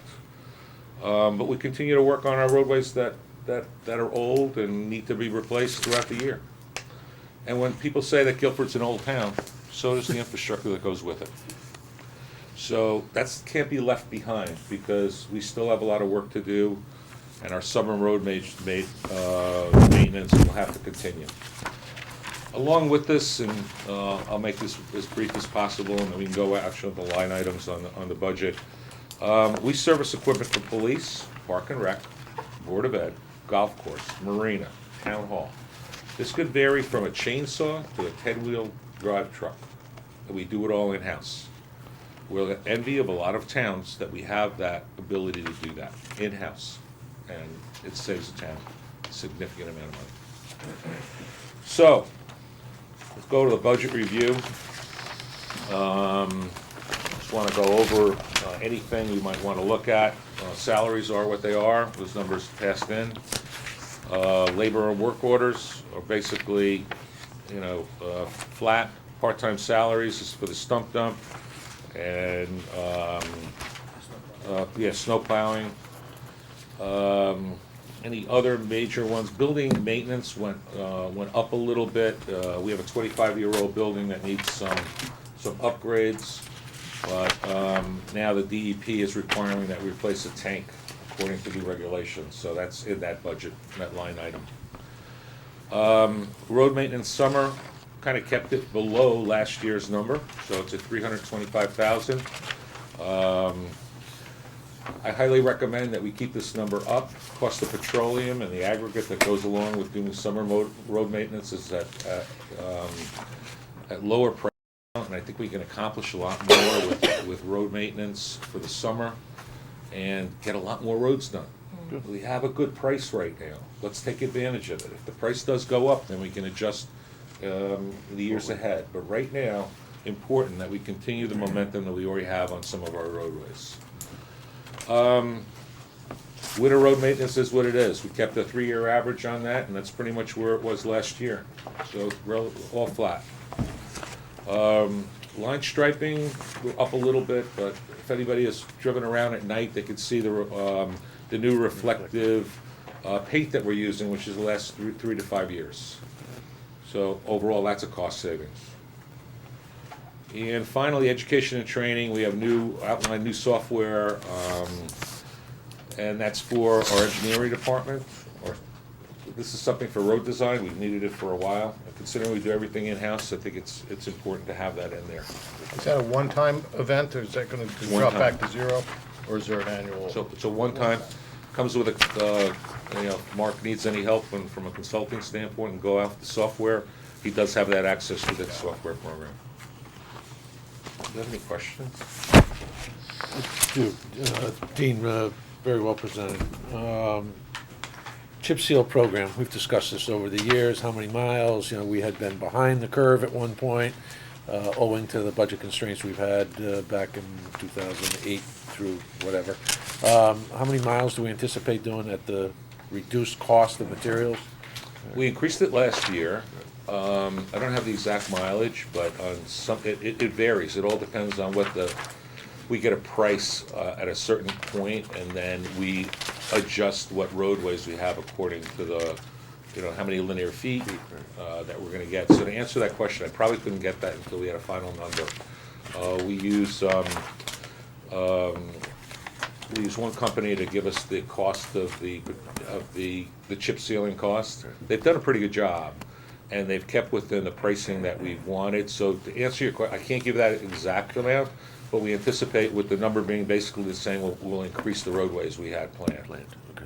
It's approximately 10 miles. So I've got a list of roads we're gonna do this year. Last year, we did slightly more, 10.2 miles. This year, we're doing just about 10. It's North Guilford, east side. Last year, we did a lot of work down on Moose Hill, as you're probably aware of. And then we did a lot of North Guilford on the west side of Route 77. This year, we're focusing on the east side, Lake Drive, Rockland Road, Hoop Hole Road, from Route 80 up to the north end of the lake. So we can get that area done, stabilized, then move on to the next. And that's the best way to handle it. You can kind of work one section at a time at a time. So it's a little bit more than 10. The road maintenance number from last year, in 14-15, it was 184. Last year it was 102. It was a very mild winter, obviously, and we're budgeted for 161 this year. Is that number just a materials number? Does that include labor? And then the reason those, Talking about winter? yeah, the winter number. Material.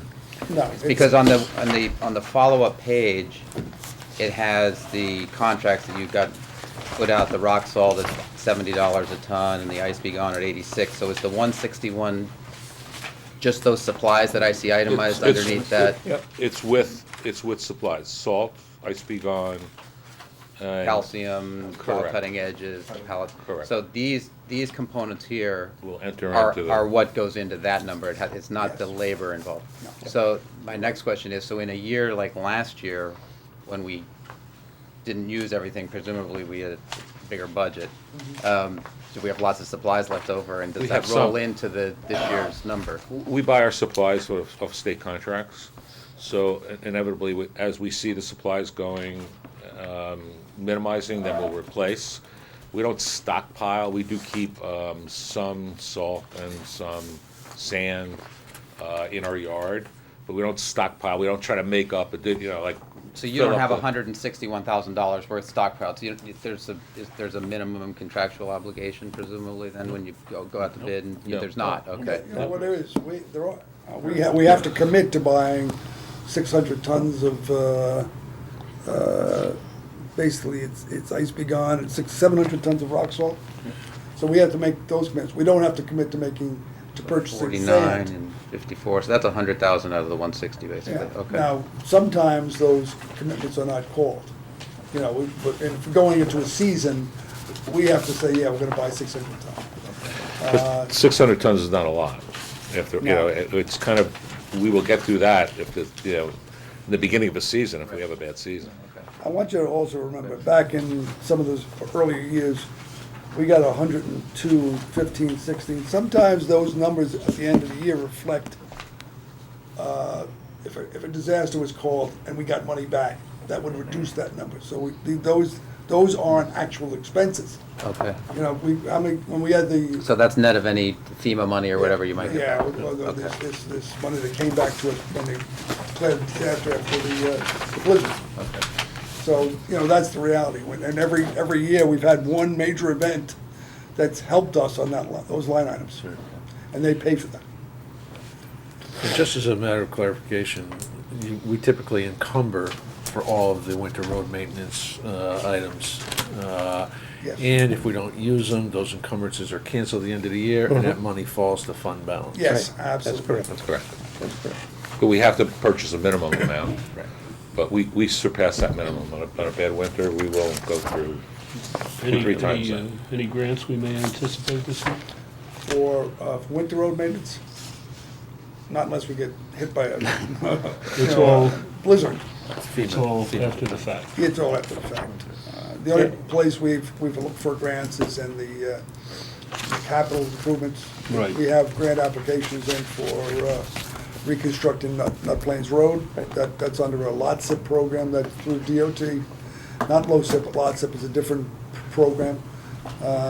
We've looked for $2.5 million, I think, roughly for that. Yeah. We've looked for grants for another $600,000 for continuation of this pathway from Adams School up to the Guilford Lake School, and that we're looking to get money for that. We have those applications in. Indications at this point are fairly positive, but, you know, we'll have to wait and see.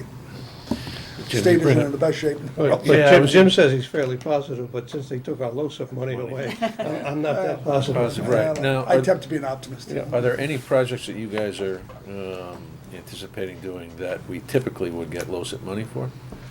We have application in for, well, we hadn't actually made the application. We had a approved project with the LoSiP for replacement of the Sawmill Road Bridge. Right. We just put in the money for the design. Right. And we also put an application into DOT for reconstruction of that bridge, which they've approved. Okay. What we have, I think we're having a meeting in a couple of weeks with the representatives of the DOT Bridge Division. They'd like to get the bridge redone. They have money in that fund. We have to make sure that we have money from LoCIP to pay for the design, our portion of the design. We're required to pay 20% matching funds out of the 100%. Right. So if it's, discussion, if it's a $400,000 design bill, we have to come up with 80,000, which we were gonna use from LoCIP to cover our end, get the design done, and then the state was gonna give us 80% of the cost of reconstruction of the bridge. That's still a go as far as I'm concerned, both of those, because we did check with Office of Policy and Management, and they said that if the project was approved, which was LoCIP, the 80,000, we can go forward. As long as they've got money, they will cover their end. So we're gonna start that process as soon as we meet with these guys from the bridge. Bridge Okay, Division. so that impacts the anticipated 137,000 in LoCIP cuts that were announced by. No, because those 137 were not programmed yet. They weren't programmed yet? No, we were looking forward to, Yeah. always looking forward. Exactly. But without the assurance that it was gonna be there, we kind of. And which projects was that 137 anticipated to be used for? Oh, God, we have so many road projects that we have to do. I really, It's multiple road projects? yeah, what I was really gonna try to do is use that money, the 137, to provide our 20% match for the LOTSA program, which we have to, we get the money, but we always have to have matching funds. Funds, right. But if we can take it out of one state project, And move to it provide our end, then it doesn't come out of our pocket. You see, it was nothing that we had approved that we lost Exactly. money on. It was a little confusing because the first communication or letter we got from OPM was very, very confusing. And then we got a second one that kind of cleared it up. And then we had some conversations with DOT and with OPM that said whatever was approved is okay. Right. And they'll That keep remains paying the to bill be- as long as they've but- got money. Yeah, but that remains to be seen until we have the money. okay? The only, I had one question. Dean had spoken about the new equipment and everything, and I know that's been a big plus. But in years past, there was some discussion, the newer equipment required additional software and training and that type of thing. Has that leveled off and paid off at this point, or is that ongoing? Yeah, it's an ongoing process. I mean, you all drive vehicles. Vehicles are full of computers these days, and our guys have just been, we haven't taken time away from it and gone off for training. We've just been absorbing on ongoing basis. One year, we actually had to buy some software or something Yes, just we to bought get a computer, ourselves. a tough neck computer and software, so we can put them right on the vehicle. And that's been Tie it done, into- and yes, it has it's been done. working, and that type of thing? It's working great. One of the areas that concerns us is the cost of component replacement parts, because it is all computerized, it's all put into one circuit board or whatever, so instead of replacing one small piece, a lot of times you're replacing an entire circuit board, so. The other thing that concerns us as well too is, and believe it or not, some of our equipment is coming off warranty, which is, a discussion that we had in Public Works as far as, keeping our maintenance down. And, when you come off a warranty, think of your own vehicle. Now you're at the shop and it's coming out of pocket. So that is a concern. That's why the number is, I think, was extremely conservative on maintenance, because there is a concern there that some of these trucks are coming off the warranty period. And the cost of parts is absolutely crazy sometimes. I mean, Yeah, well, we buy this new equipment, and it's a truck, but it's highly technical. Okay, and well, just from your own cars. You replace something in the car nowadays, it's much more expensive because of all the technology in it.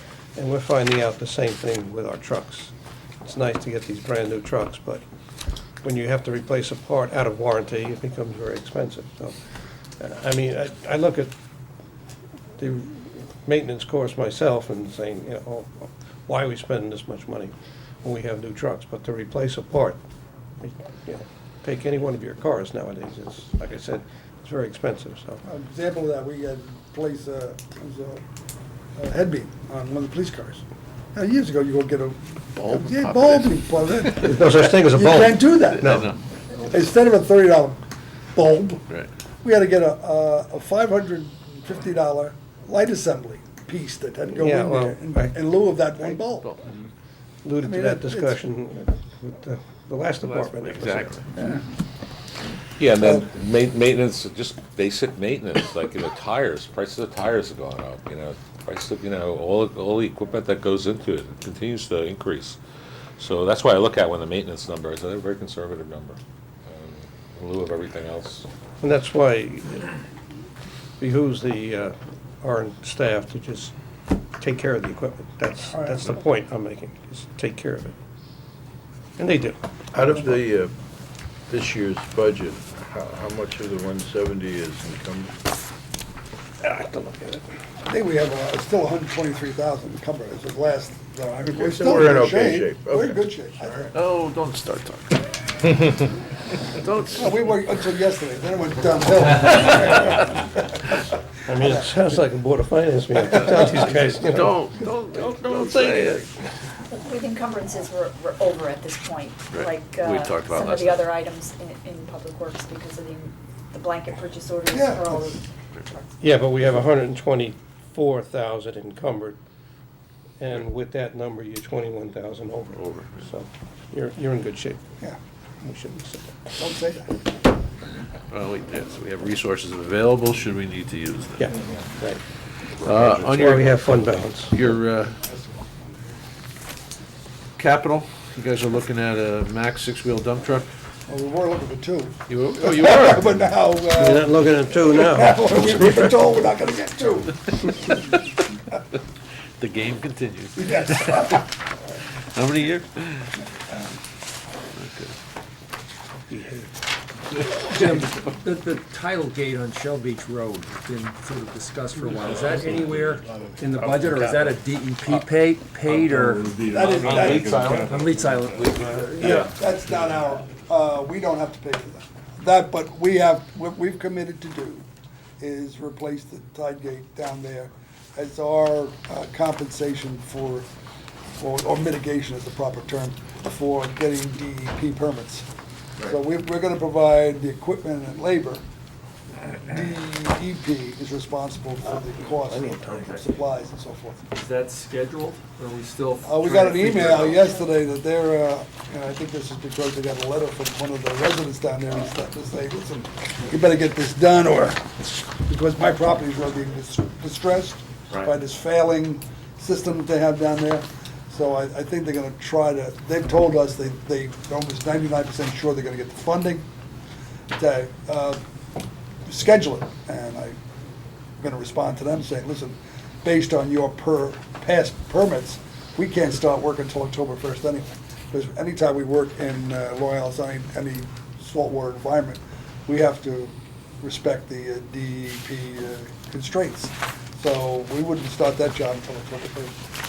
So, yeah, they want us to get it done because now it's convenient for them. We've been sitting around for the last couple of years talking about it, and they just, Now, is there any road work associated with that? Because that. yeah, we'll go across the road, we're not gonna elevate the But road. is that a town road, or is that? It's a town Leeds road Island? to, you know where the There's a little gatehouse. Gatehouse, yeah. Okay. That's town road to there. So from 146 south into Leeds Island to that gatehouse, that's a town road. Because that road floods some of it. Is that a tidal gate problem, or is that a? No, it's just an elevation 4. An elevation, It's about a foot and a half below high tide. Right, okay. What protects it is, and has been, is the dune that runs along the west side of that road all the way down, until you get the houses. And from there, then it's a seawall that elevates it and keeps the high tide from getting there. When you get a situation where it's, storm, it does flood. So is that somewhere on your, maybe we'll do that one of these days, road Well, projects? It's someday, in a list of priorities, especially. Yeah. And we prioritize what we need to do, yeah. Yep, okay. You have a question? I'm good. Changes in his salaries that Well he done, wants to thank talk you. about. I thank you for your Thank past you. support, look forward to Anything future else? support. That's it? You want to say Thank you for all your good work. about salaries? Are there any additions to your salary that you wanted to discuss? My salary, yeah, another 2 for me alone. And I'll take the same I had as last year, so I think we're covered. Let me rephrase that question. There's no new personnel. Okay. Just the same old folks. And as far as Public Works goes, they're part of the Teamsters, and they're going to be under negotiations. Yes. So that's why you see no changes in the salary lines here. And as far as the engineering department, your employees on the GEA, and they're on negotiations too. So there's no changes there. Those are 3-year contracts? It could be anything. It could be anything. Could be But anything. the current one was a 5-year. One was 5. Interesting. Yeah. Went quick, didn't it, look? But there will be Yeah. changes once the contracts are. Absolutely. Yeah, but that's in reserve for Yeah. personnel. So that's a negotiable item, is Yeah. the length of it. Right. Length of the contracts is part of the negotiations, Yeah. absolutely. Okay. Okay. Is Anything? Babe still around, or, for the Teamsters? No, long gone, huh? Yeah. Well, I'm not sure he's gone. Wow, I With the last fellow we had is gone. The fellow that came after him he passed away last year. Oh, you Oh. said passed away. Okay, thank you, gentlemen. Thank you very Good much. job. Thank you very much. Nice job. Chief, you ready for us? Yeah. Yeah. 5? We'll take 5. Okay, now we have the fire department and communications. We have Fire Chief Hershaft and the chairman of the Fire Commission, Ken Wilson. Good morning, gentlemen. Good morning. Okay. Thank you. I think, I'm pretty sure that in your binder you have a copy of a letter dated January 11th, 2017, addressed to the Board of Selectmen, that pretty much summarizes the activities, if you will, over the past year, as well as some of the increases that we've seen in the department over the last year as well. I'll just try to summarize and highlight those for you. The fire department has had an increase of calls. Last year we responded to over 3,600 calls, which was an increase over the previous year for almost 200 events. And that includes everything from fires to hazmat to marine to EMS, ambulance, whatever. The budget we are submitting, we have taken into consideration the last 2 years of expenditures. We're looking at future mandated requirements for the department, both fire and EMS related. We continue to seek wherever possible, and we know it's going to probably slow up a little bit. We continue to seek opportunities for grants, both state and federal grants, to offset the expenses that we have each year. But as we know, budgets are tight at all levels. The budget that we're submitting this year does not request any increase in personnel, that being administrative or firefighter EMTs or paramedics or clerical. The budget does reflect minimal increases in the salary-related line items, which we'll get to, and I'll be more than happy to answer any questions that you have. But I would like to point out right up front that we do have 2 management contracts and a professional firefighters contract that will enter into negotiation, in fact, the next 6 months. So we have not made any increases to that line, with the exception of 1 administrative personnel, executive assistant. So this budget does not reflect any increases in salary or anything related to salary.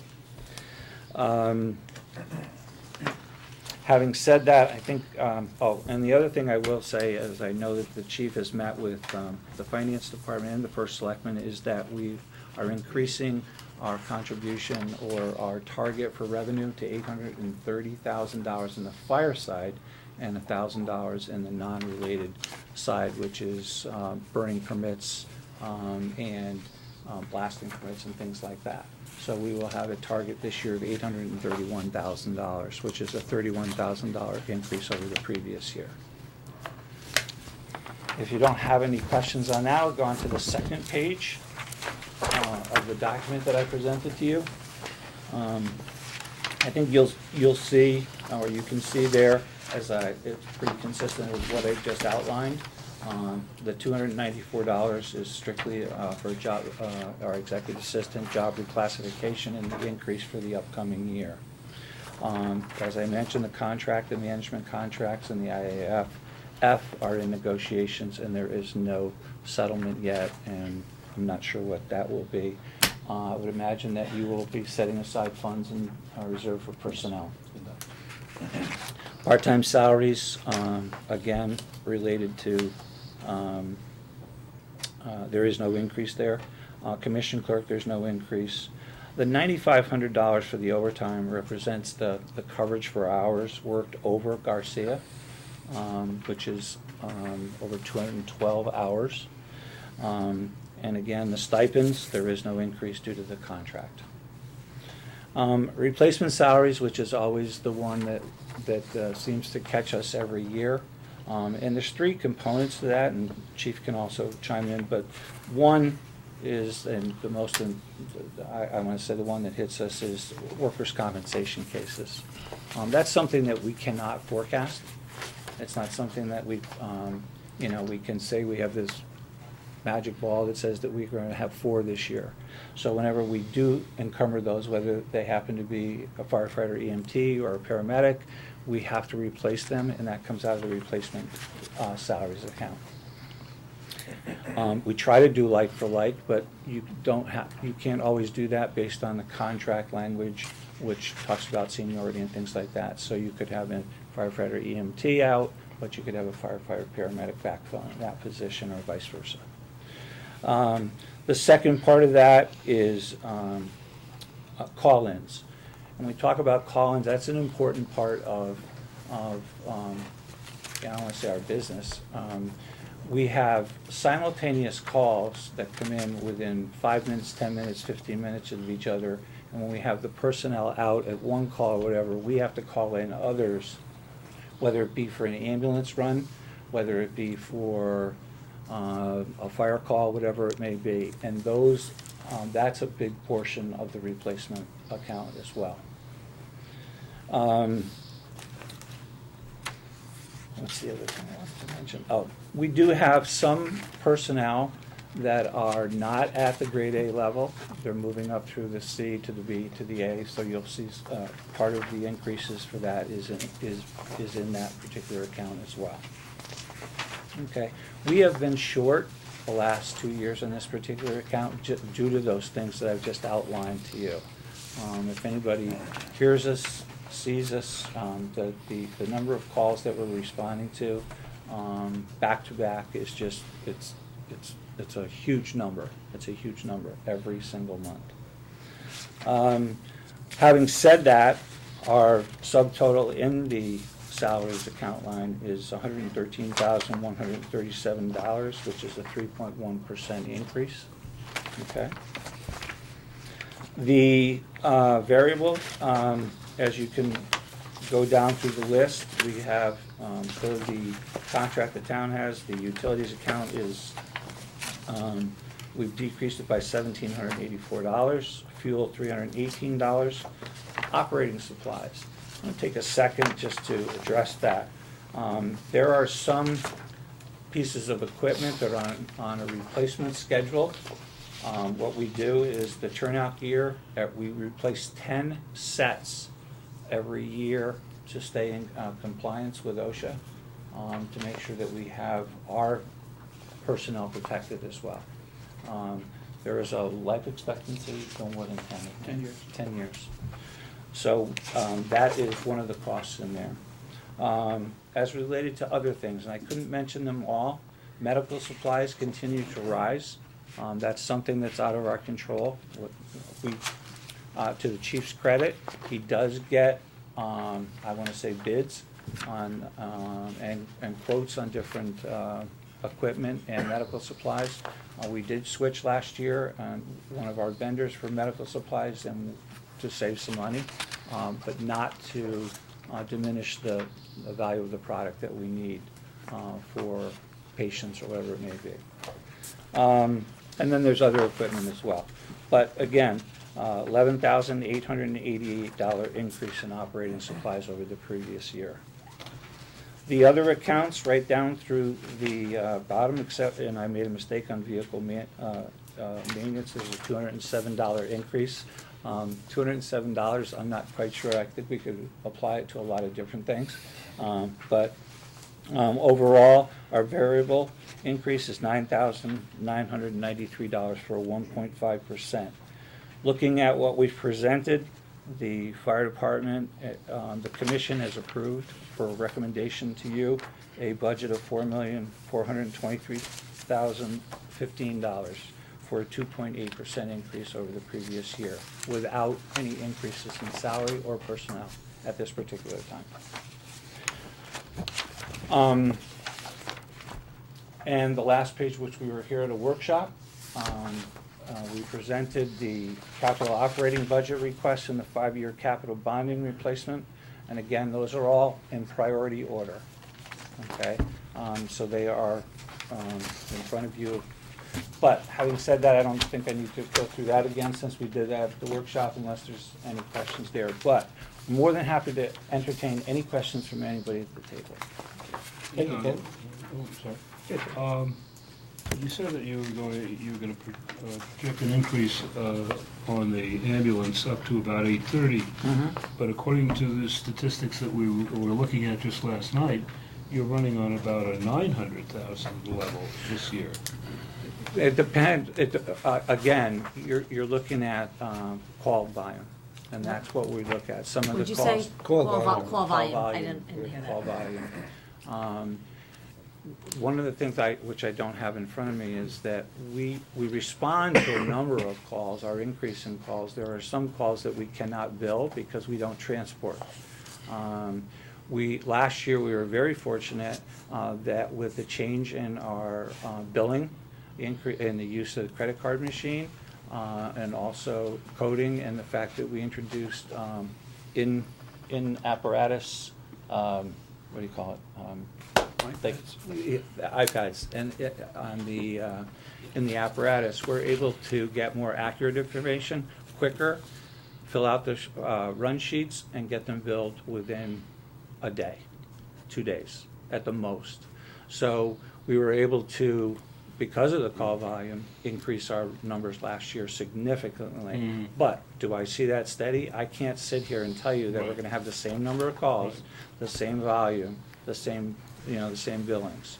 And again, remember, that's Medicare, that's third-party insurance, that's, individuals, whatever it may be.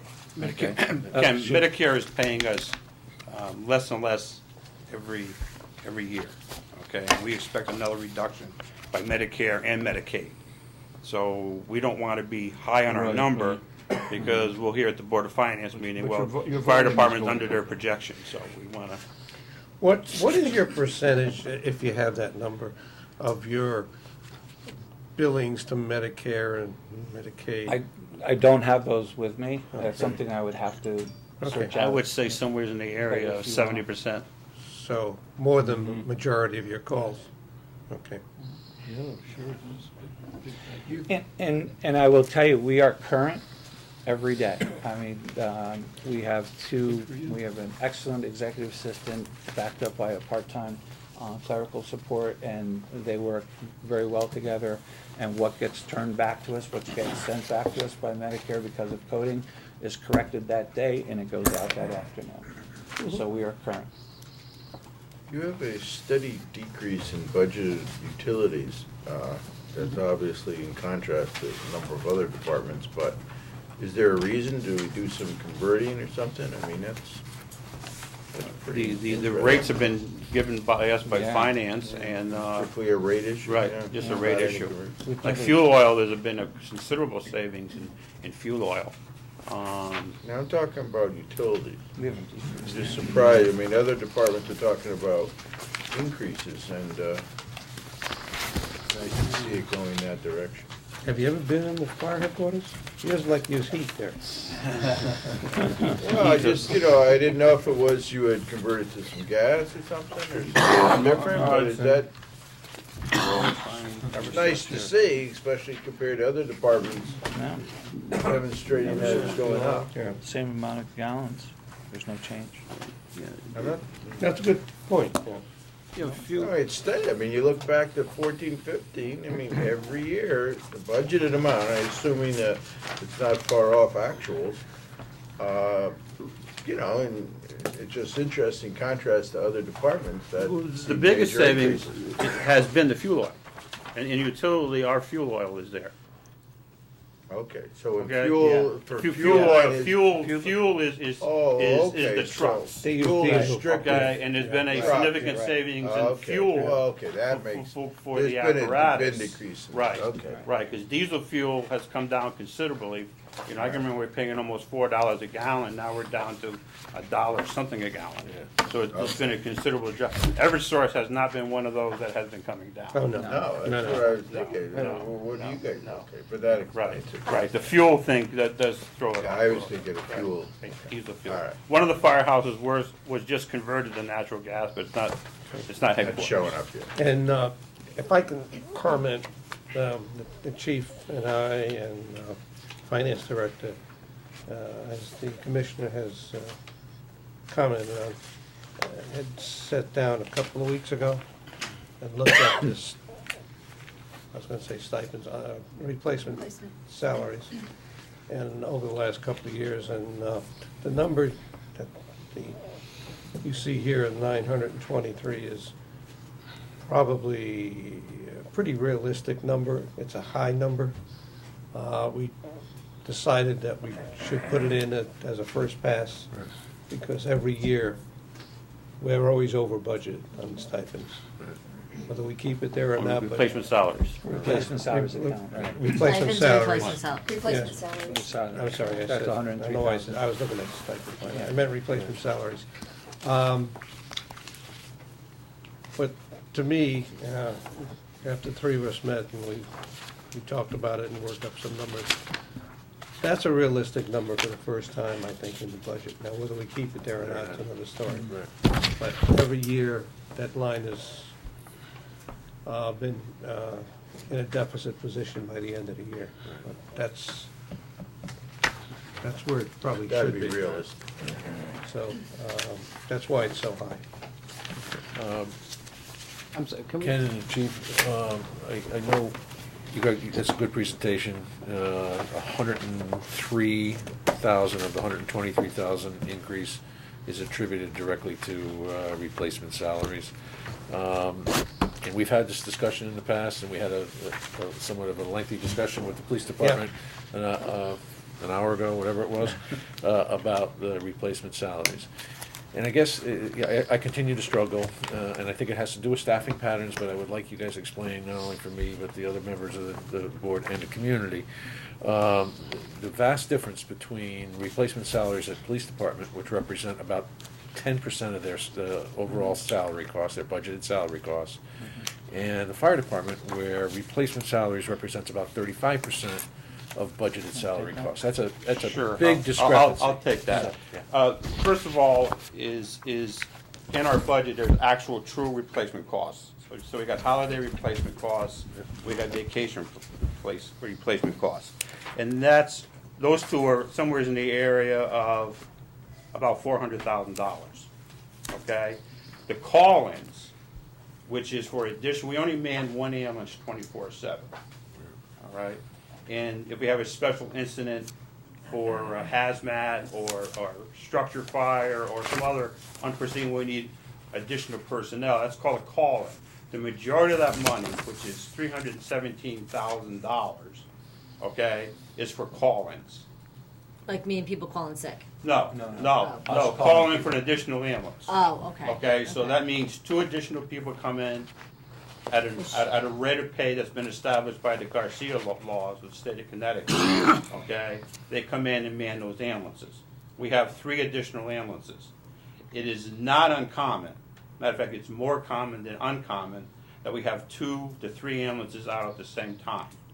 Okay, the reason why we're ahead on our revenue is because of the increased call volumes.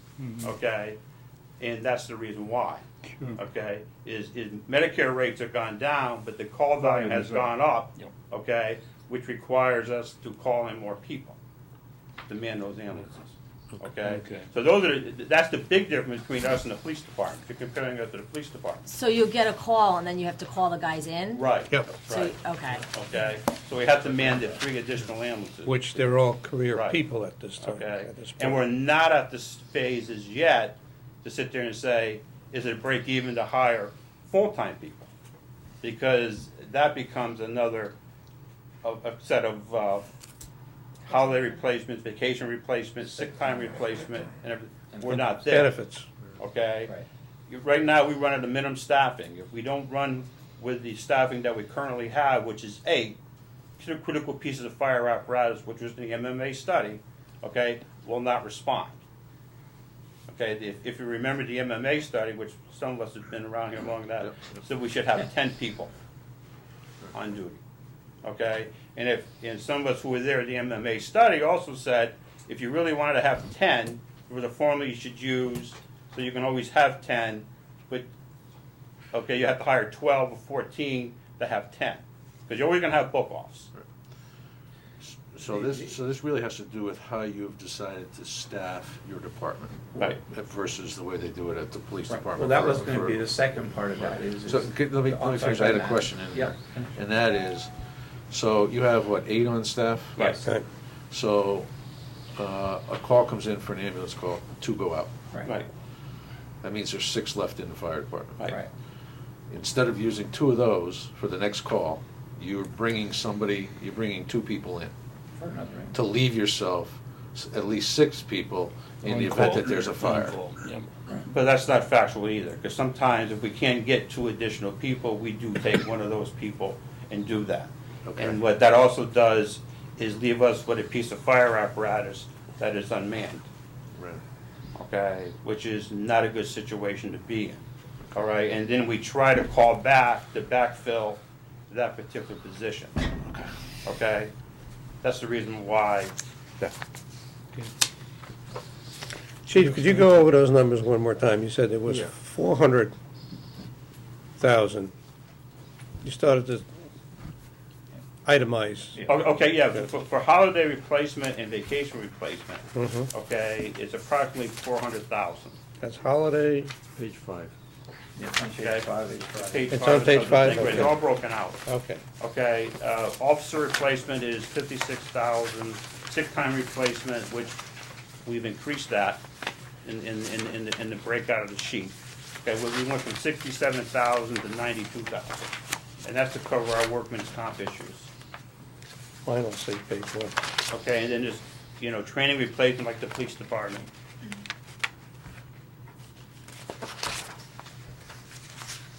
In fairness to you guys, workers' comp, Okay, yeah. what kind of reimbursements are we getting for workers' comp? Like, do we have active workers' comp cases? We have 2 very active right now. And what kind of reimbursement are we getting for that? That's under dispute. So that there should be an offsetting revenue to that line Yeah, item. but that's only addressing the firefighter that's out. What Charlie's talking about is now when we have somebody on comp who's out for an extended period of time, he has to replace that person's shift for an extended period of time. That's what he's referring to in the replacement. That's why I think the sick time replacement has increased so much, because right now we have 2 firefighter paramedics that are both out on extended workers' comp. Understood. But to what Matt's saying, that money We should be have replaced. Well, Yeah, but that money gets Only- credited to only- the salary only for the account, salary of- not the of replacement firefighter. account. Yeah. As Joe was just saying, Cindy, only for the firefighter that's out, we Right. still have to replace that person with time and a half, which is why the sick time replacement has been increased, Okay. which Charlie just went through. But you still gotta pay the replacement firefighter. But the workers' comp is offset on the salary line. Yes. Getting 66 and 2/3 back. Yeah. Can I go back to the discussion you had with Matt? If one ambulance goes out with 2 guys on it, do you call in at that point, or No. only when the second No, ambulance only when the goes? second ambulance is Okay, needed. that's what I Right. misunderstood. Right. So if 2 guys are out, and the captain on duty is one of the 8, Right. Okay, so you still have 6 there until the second call comes in, and Right. then you call it? Right. Okay. Now, we don't Actually- call actually, unless we don't. my suspicion is you dispatch before those replacement guys get there. Absolutely. Yeah. Oh, yeah, we don't wait. So you No, actually no, are no, short no, for they- a while. You know, Yeah, until we've they had- get there. You know, You can't wait. no, we can't wait. No, No. I mean, Guilford is far too big to be waiting. I have a question. So what happens with the volunteer firemen? Where do they fill in the void? Those are the majority of the calling crews. But everybody who mans an ambulance and has since 1970 gets paid for it. So in essence, they're not volunteers.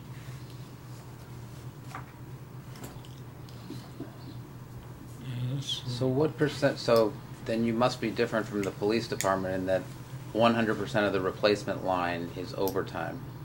Your replacement line isn't all overtime then? That's correct. Right. That's correct. Because of the Garcia law, if the person does not exceed It's interesting. 212 hours in a Different- 28-day cycle, they're paid Different straight sets of time. premises on So it too, yeah. every week, if they work 100 hours, all right, they get paid 100 hours of straight time.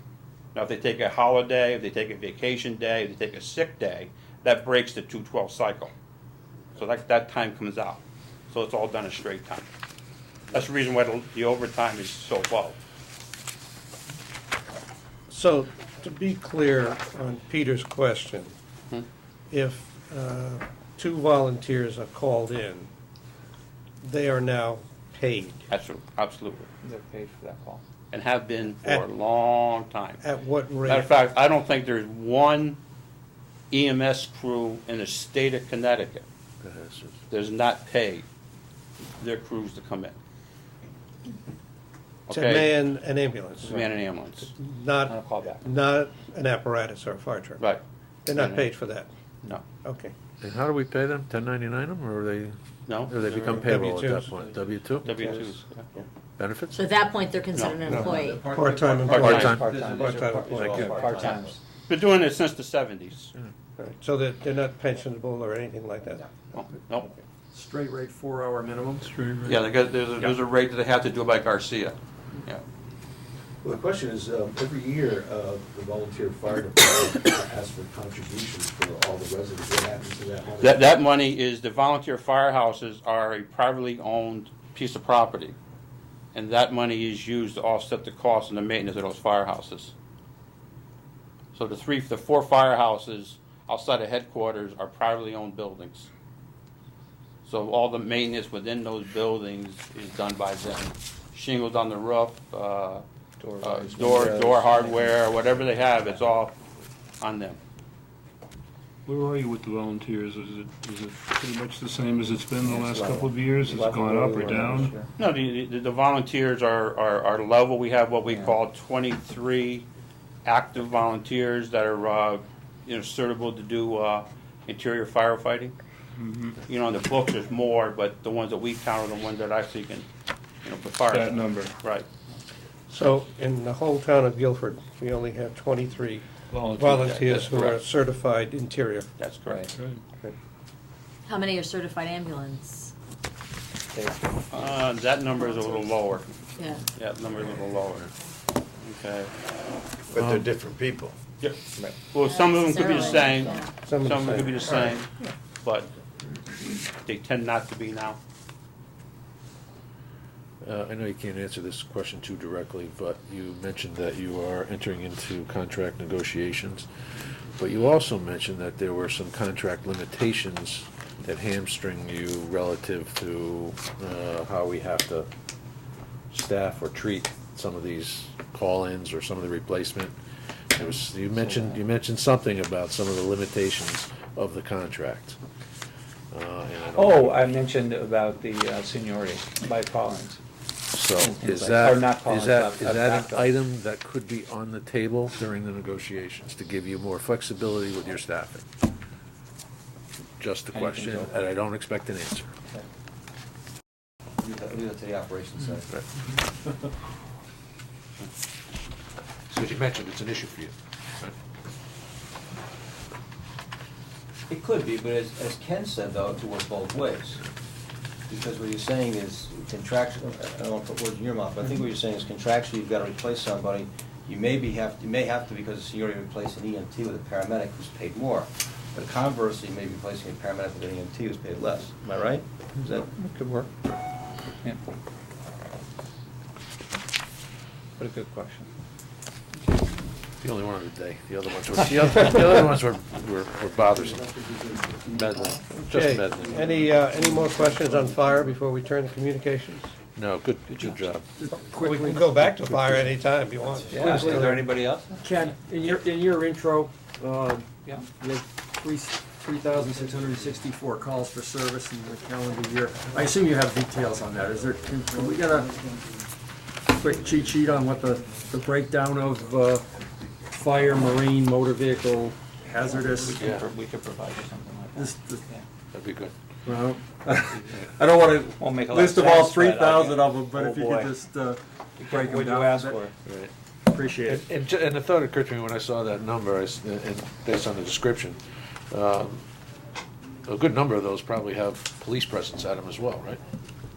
No, No. probably very little have police presence. If they're ambulance. Motor I think vehicle that- accidents, those kind of things. Okay. I'd be curious to cross-reference those incidents at some point on dispatch.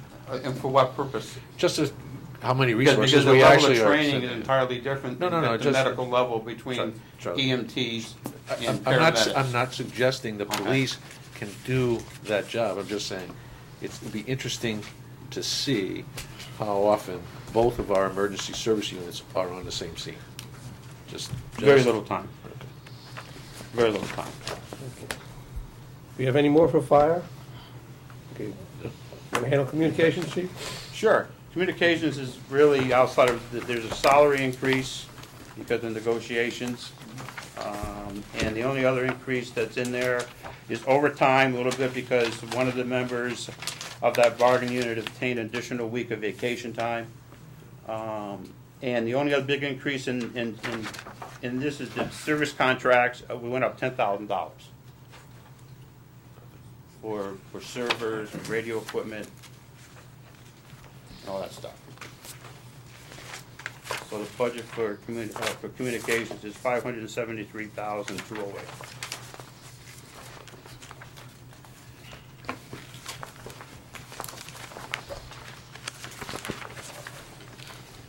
You know, and unlike a lot of departments, that includes salary increases because they're already That contract's been concluded. concluded, right. It's not up for negotiation at this time. One of the few. One of the, that's why I was highlighting. One of the few. Yeah, one of the few. Police and Yeah. dispatch. Charlie, just a quick question, and this is more a reflection of what I'm hearing statewide. Have we had any discussions with folks around the municipal, I wouldn't say sharing, but municipal cooperation, consolidating dispatch centers? Every once in a while, that raises its head, regionalizing dispatch centers. Is there any active discussions going on? No. Okay. No, and I'm opposed to it. I know you are personally, but at some point, the state legislature may tie some of our reimbursement to those kind of efforts. I think the more. The state's got enough problems of their own, they shouldn't be Yeah, meddling in. the things more, that they the don't more know anything commission. about. Well, they're gonna tie it to what they give us. Sounds good. Is what I'm hearing, and that's the more commission, but, at this point, there's nothing active going on. No. Okay, so that's really what the The question was. wonderful Moore Commission. Yeah, no, they ought to call it the less commission, because we keep getting less I every know, time yeah, they make I a know. decision. I know. Those special mandates, all right? Could you just go over the overtime again? I'm not trying just to what the increases and the communication. Oh, it's basically increases in vacation time.